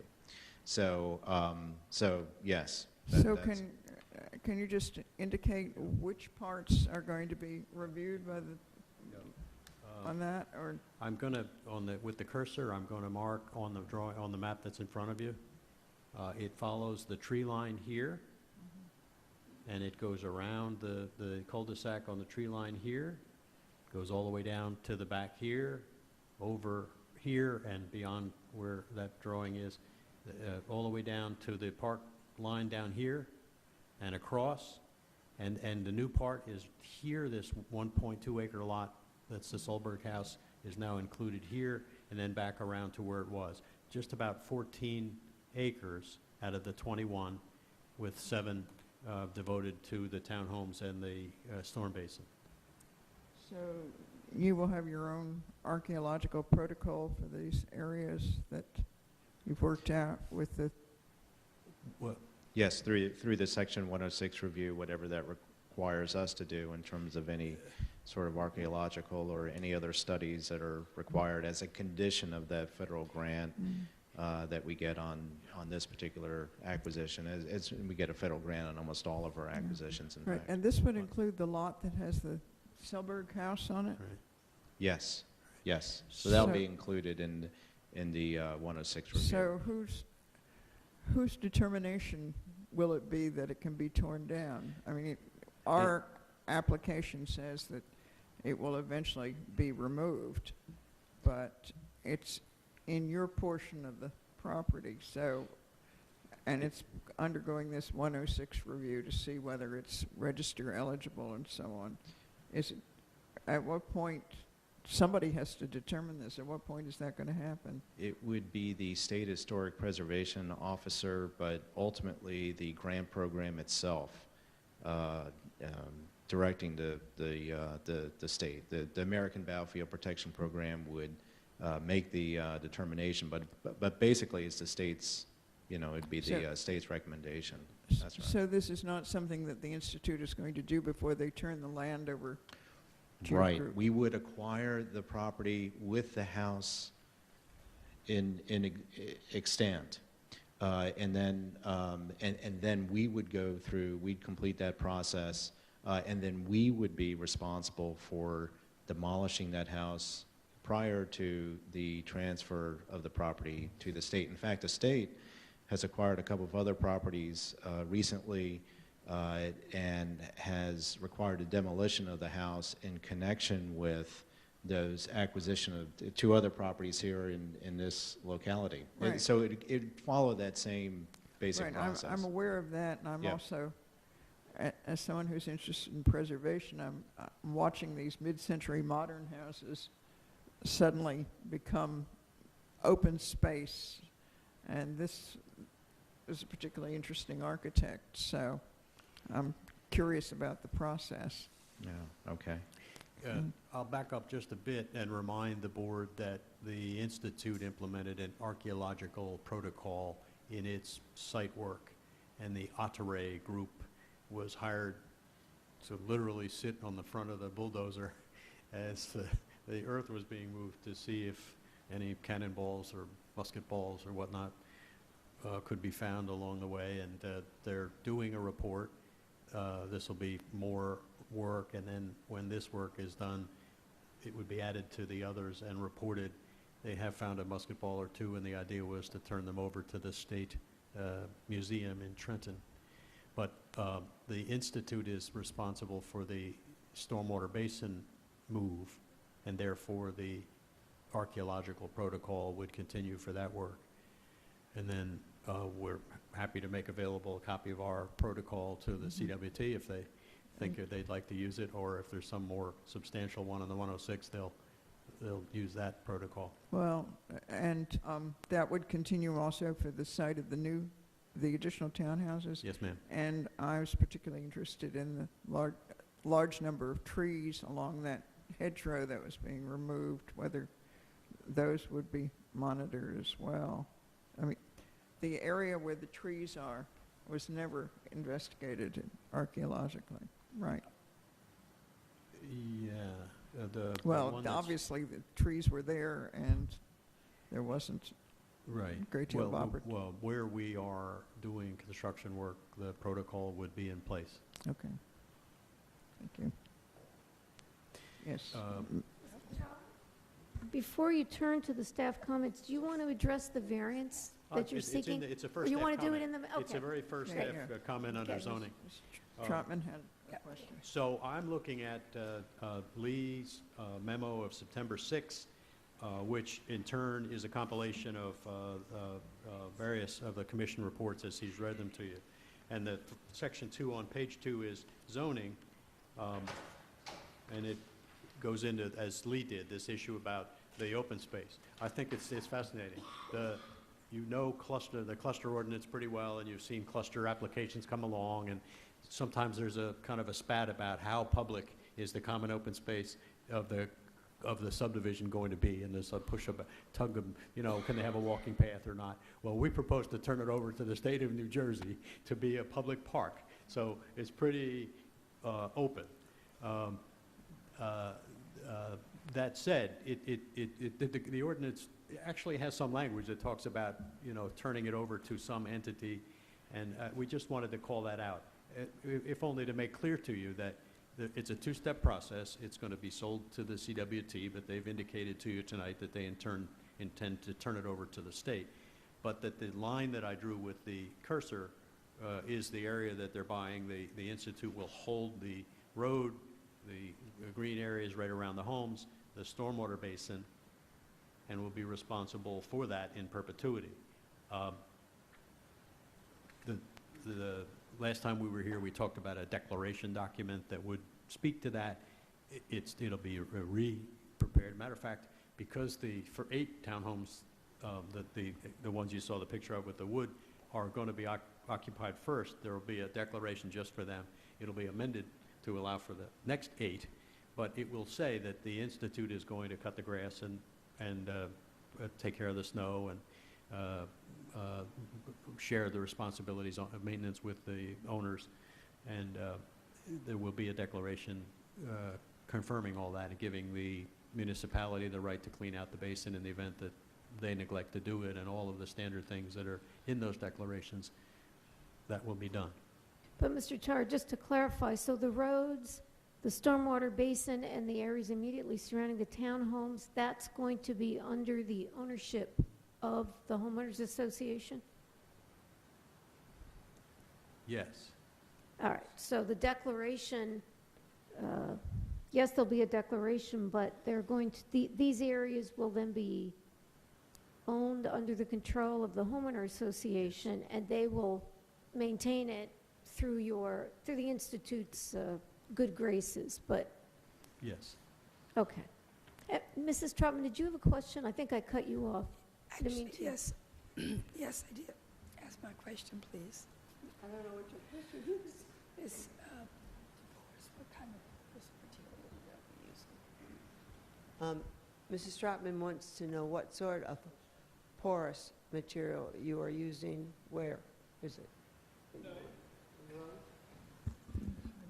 We don't have porous pavement proposed. It was a comment from the PEC to use porous pavement. What I said is that the building and the driveways are getting captured and brought into the constructed wetlands, so it's being treated at that location. As of right plan.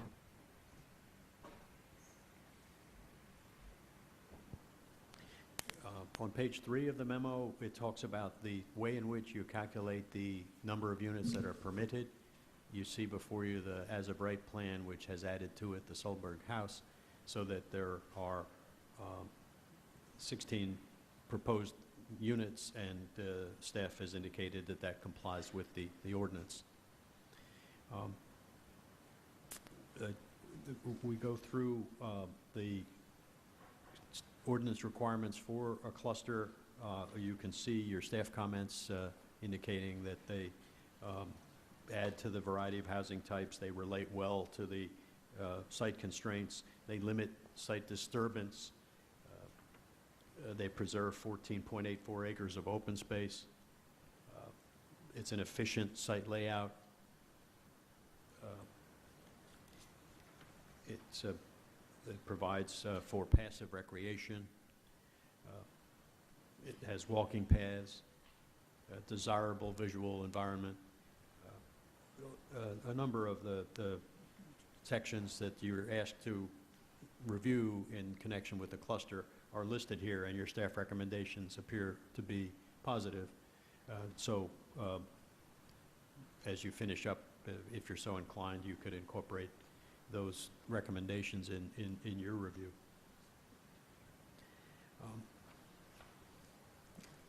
There's a reference to the fact that the area in which the construction's taking place is not in the historic district or the historic buffer, and therefore that's why HPC didn't have jurisdiction nor feel the need to review. We do want to talk just a little bit about parking and circulation. In the prior plan, let's go back and see if we can see it. Yeah, next to the pump station, right here where the cursor is pointing, there were 5 parking spaces for guest parking. In the new plan, they've been removed. And I'm going to ask Bob and Tom to talk to you about our thinking as to why we feel that the parking is adequate without those 5 spaces in place. So the townhomes themselves have a total of 4 parking spaces each. You have 2 in the garages and 2 in the driveways. And if we find that we need more parking and parking on the 24-foot wide road isn't adequate because it then makes the drivable area 17, 18 feet wide. We've got the curb cuts already constructed for the 7 townhomes, so we can provide parking off the road at that location. And it's also laid back curb so that we can provide more parking if we find that we need it.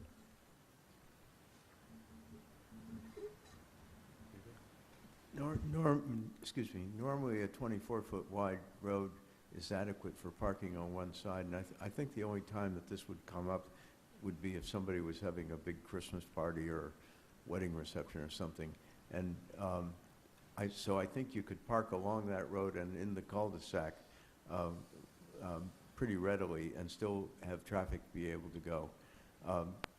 When we were working with Bob, the town engineer, we had the soft curbs, the lean 45-degree curbs, so that cars could pull off and park on the grass when there was a major event where you were having a party.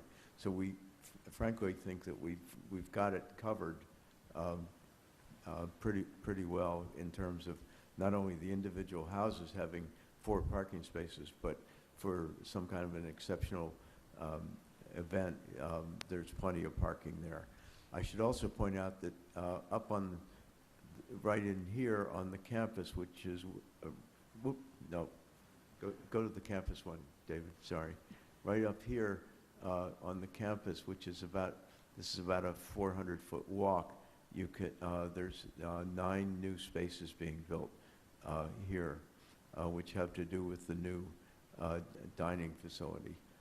And so for an evening party or a weekend party, those spaces would probably be vacant also.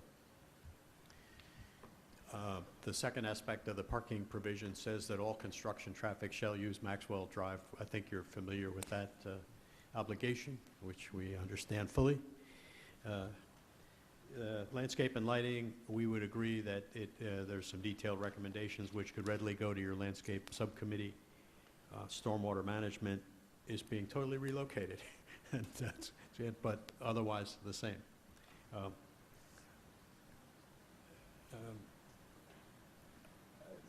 We've reviewed the Princeton Environmental Commission memos. They're getting longer. They've got more and more recommendations. And I noted that the last time around we said, we're going to use best efforts to comply with this, this, and this. I want to say we're going to keep using best efforts, but it's really getting hard. I mean, sure, we should comply with the ordinance in terms of recycling, and many of the recommendations are just that. The applicant should consider this, should try to do that. Bob has indicated we're going to try, we're going to use Energy Star, we're going to have low flow and so forth. I guess we're going to use efforts to comply with as many of these recommendations as we reasonably can, recognizing half of the units are already being built, and we're going to have to match them as well. We don't want them to be different. I'd just like to make a comment, which is that even if you can only comply with, 1 or 2 recommendations, to actually give an unequivocal, yes, we're going to do something, rather than a broad, we're going to look at everything, would be very, I think it would be setting a good precedent, actually, in terms of, you talk about the length of these lists of recommendations, and I think that I've had conversations with folks from PEC suggesting that if they could emphasize, it's put in all the recommendations, but emphasize a couple of key ones that you think are particularly appropriate for a given project. And I think if if applicants could, in a similar spirit, be responsive to a couple recommendations that seem particularly appropriate to your project, that would move us in a positive direction. So it's just... I think that's a good point. It is a bit of a moving target that the list is getting longer, and that's appropriate. There are more environmental things to consider. I think Bob's indicated he's going to seek the status of LEED Silver, which carries with it, as you would know, a number of good environmental steps. We've found that most of our nonprofit clients, they don't want to register in LEED because that costs $250,000 regardless of how big the project is. But they do have as a goal that we get to silver, and frankly, as a firm, we have that as a goal too. So the additional landscape strips and leaf management and all those things, yes, we'll do all of that. But some of the others, we have to be a little bit careful to make sure we don't make them different from the other units and don't, get too far afield. But seriously, I think I know Bob's plan is to look carefully at those. And I might make a second addition to that comment. After Lee's report, the report I often go to is the green building list. And in many ways, that supplements and maybe overlaps the Environmental Commission's report in more detail. And I find that is interesting not only for the answers, but for the way they are answered. And I'll echo a bit of what David said. Some are answered with the clear indication of understanding why we want to know what they will do. I mean, they're sort of with us. Others are answered perfunctorily, sometimes almost contemptuously. And it always makes a difference to me about how those are answered. I mean, they may say, we don't agree with this and we're not doing it for this reason, but when they are answered with the tone, and I would say, I don't know who wrote yours? Well, no wonder. No wonder. They're okay, we get an A? No wonder I trusted it completely. But you can tell. You really can tell. And so just to pass that along as a general statement. Nice to get flowers while you can still smell them. We're going to work hard and keep at it to comply reasonably with the PEC, but the list is getting longer. It's just the way they see their role.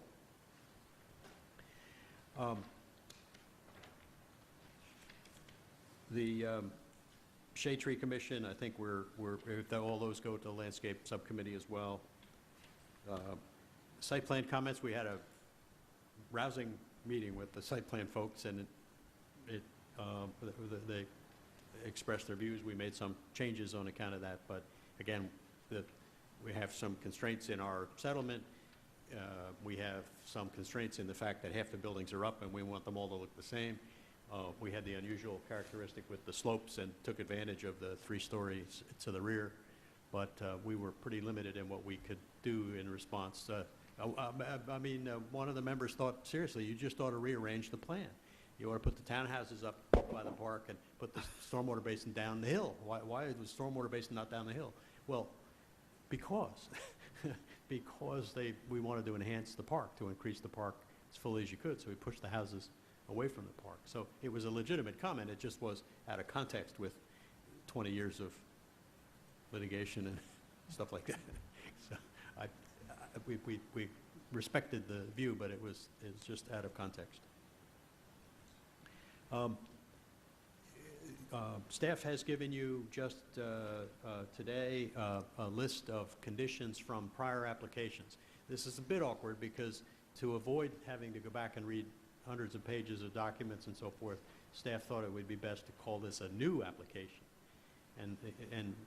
But it relates dramatically to the old approvals, and so we tried to see which of the old conditions still applied and which might not. And so staff was very gracious in going through and making a list that you've got on these 3 pages, and the first page is up, second page, there we go, first page is up on the screen. The first recommendation was that the landscaping go to the Landscape Subcommittee, which is fine with us. There ought to be a hauling plan, and I hasten to remind you that we should call for the trucks to go down Maxwell Lane. The archaeological protocol we've discussed, and that should be continued, and then a report issued when we're finished. The guest parking spaces we've talked about as we think we can do without them. Water flow testing would be done by the engineers. Truss construction signage, the planting on the cul-de-sac, compliance with the noise ordinance, and particularly in the case of blasting or jackhammering. Site plan review on individual lots. Now, I think that's still okay. When we did the townhomes the last time, I think the intent of this provision was for the single-family homes that were going to be separately designed. In a sense, Jack's office will look at the townhomes, but I think that provision was intended for homes that were going to be custom-built, custom designed for faculty members on the single-family lots. And that makes sense. When we looked at it to make this list, we just included that condition, but I think Mr. Tarr is right, and that was meant for the single-family homes. But we will review the grading for the townhomes. 11 and 12 relate to the stormwater basin, that its stability should be determined by the engineers, and that there should be an access way and a plan for its maintenance. Typically, you provide the site the state plane coordinates for mapping, and we're responsible to get materials together to put these onto the town tax maps. There should be a permanent easement for access to the open space, and I think we've told you that it's going to be public land, so the only easement is going to be a reverse easement across the public land so that we can fix the outfall for the stormwater basin. And again, 16 is interesting. Best efforts to comply with a rather short list of things from the PEC, the Environmental Commission, but the list is getting longer. But all the requirements to perfect the subdivision and all of the other outside agencies. DRCC is a special case. We had stubbed our toe once there where we came here, and then they didn't like what we did. We've been working more closely with them now, and strongly believe that we've met with staff, and staff understands that this is a compromise, that this is going to benefit the state park system, and we get a positive reaction from staff, and we need to tell you that so that you're not wasting your time. We think they're going to approve.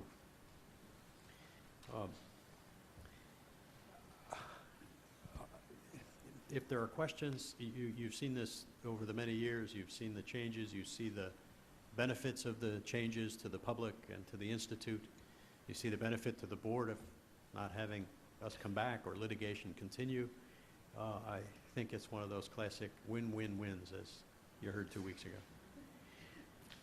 Okay, thank you very much. I think we should probably, we do have an audience of some sort, so I think we should probably open the meeting for public comment at this point.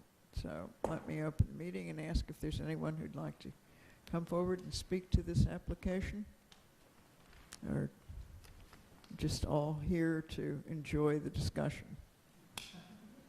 No? My goodness. Chance to speak in public? All right, well, I guess not. So let me close this, and let's see what kind of board discussion we need to have. Anyone? Yes. Karen, do you want to go? To say, again, you have review memos from Mr. West and Mr. Solo. Mr. West is going through the site plan review standards. Mr. Solo has focused on the findings that the board needs to make for a residential cluster. That's in paragraph 2.4 of his memo. In past applications, I think the board did go through it simply to indicate whether or not they agree with the staff findings and recommendations to you. So again, that might provide structure to your discussion tonight, to use that as your guide. Let's see, which one did you want to start with? Why don't we start with Mr. Solo's memo?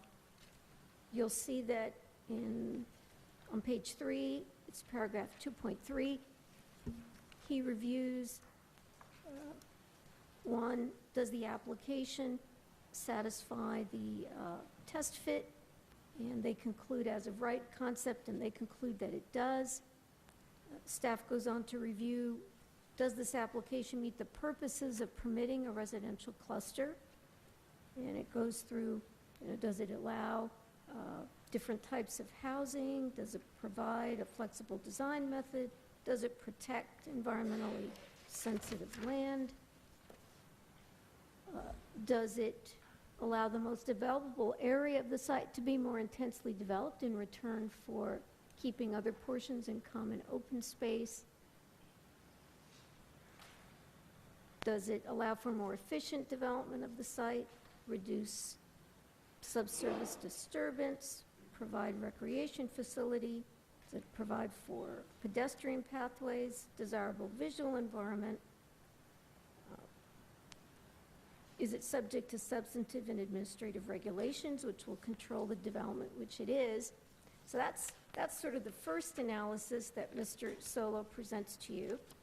In paragraph 2.4, This goes on now to the findings that the ordinance requires you to make, because again, the cluster has its own set of standards under the ordinance. So he goes through, does it comply with the zoning regulations? Concludes yes. Will there be a proposal for maintenance conservation of open space? In this case, the bulk of it will be transferred to the Civil War Trust, which will maintain it, and then I guess ultimately will go on to go to the state of New Jersey and be incorporated with the park.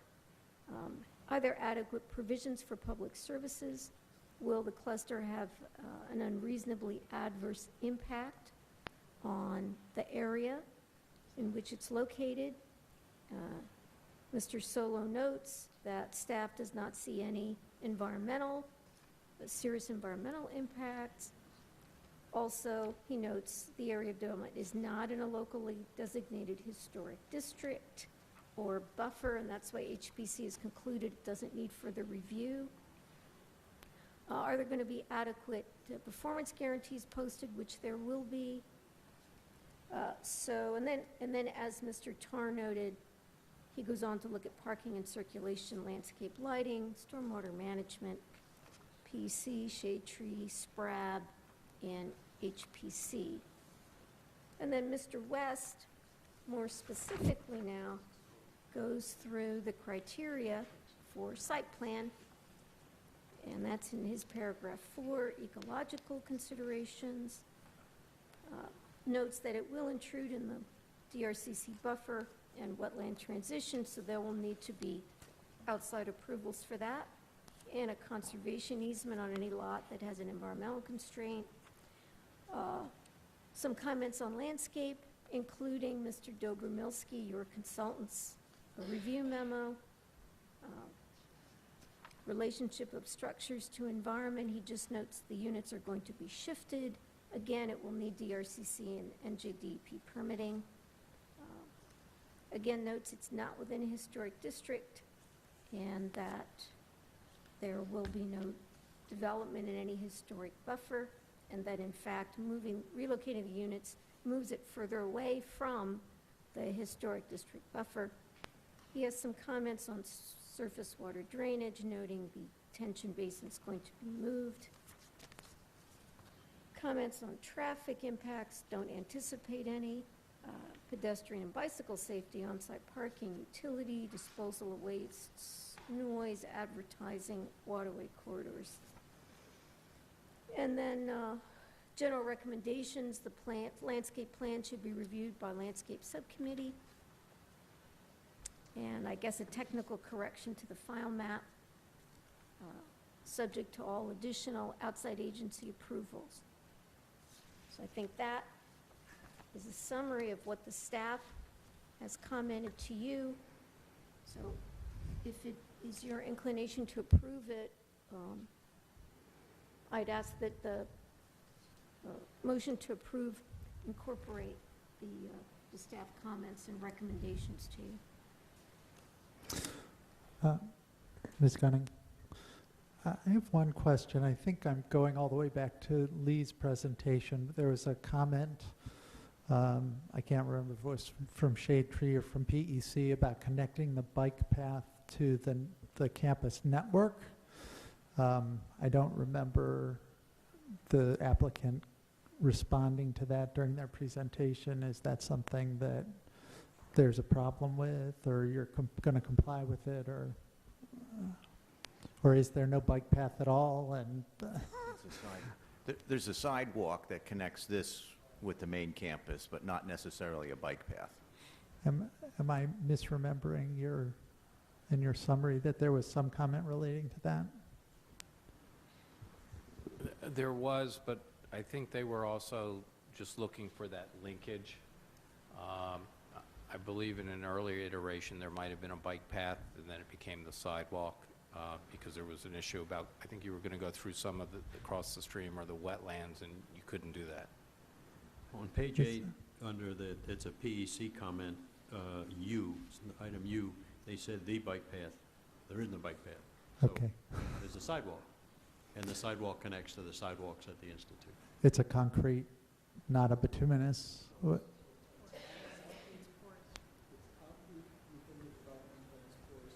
Porous pavement. Nice.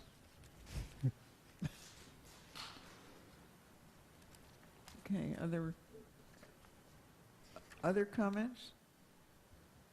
Anyone? No comment on monoculture? Well, since you asked, as I said before, when we're talking about institute landscaping, monoculture is part of the moundscape, has been sort of using the same trees in design ways has been something the Institute has done for many, many years. They know that it's environmentally difficult because if one tree gets a disease, the whole design falls apart. If they're willing to take that risk, I'm not willing to tell them I think it's a bad idea. That's not what the Shade Tree Commission would say, and the Environmental Commission wouldn't agree with me. So you can take that for what it's worth. Okay. The only other thing I'd add is that in addition to the site plan approval and the subdivision, there's also the variance that the Institute is asking for, as Mr. Tarr explained. The open space will not be managed by a homeowners association. One of the township, former township code provisions requires that, in this case, ownership will be transferred to the Civil War Trust, ultimately to the state of New Jersey, who would be responsible for maintaining it. So since there's a deviation from what the town normally requires, they've asked for a variance. Okay. Yes. Ms. Trotman, did you comment? Anyone else? Anything else? All right. If there are no further comments, no further discussion, does someone want to try a motion on this one? I'll move to approve with the conditions that were laid out in the staff memo that we received today, I guess, excluding the couple of conditions that were deemed inappropriate that related to the individual lots that are no longer part of the plan. I don't know if that's sufficient or if there are additional Well, and the conditions. variance. And the variance, yeah, for the, I'll second that. I'm sorry. I'll second A that. second by Ms. Trotman. Is there any further discussion? Anybody? All right, would you like to call the roll? Ms. Capizoli? Yes. Mr. Cohen? yes. Mrs. Trotman? Yes. Mrs. Ullman? Yes. Mrs. Gunning? Yes. Ms. Wilson? Yes. Motion carried. All right. Okay, Thank you. thank you. Madam Chair, you have something? Do you have something to say? Or may I? You may. I move to adjourn. Second. All those in favor of adjourning? Aye. Aye.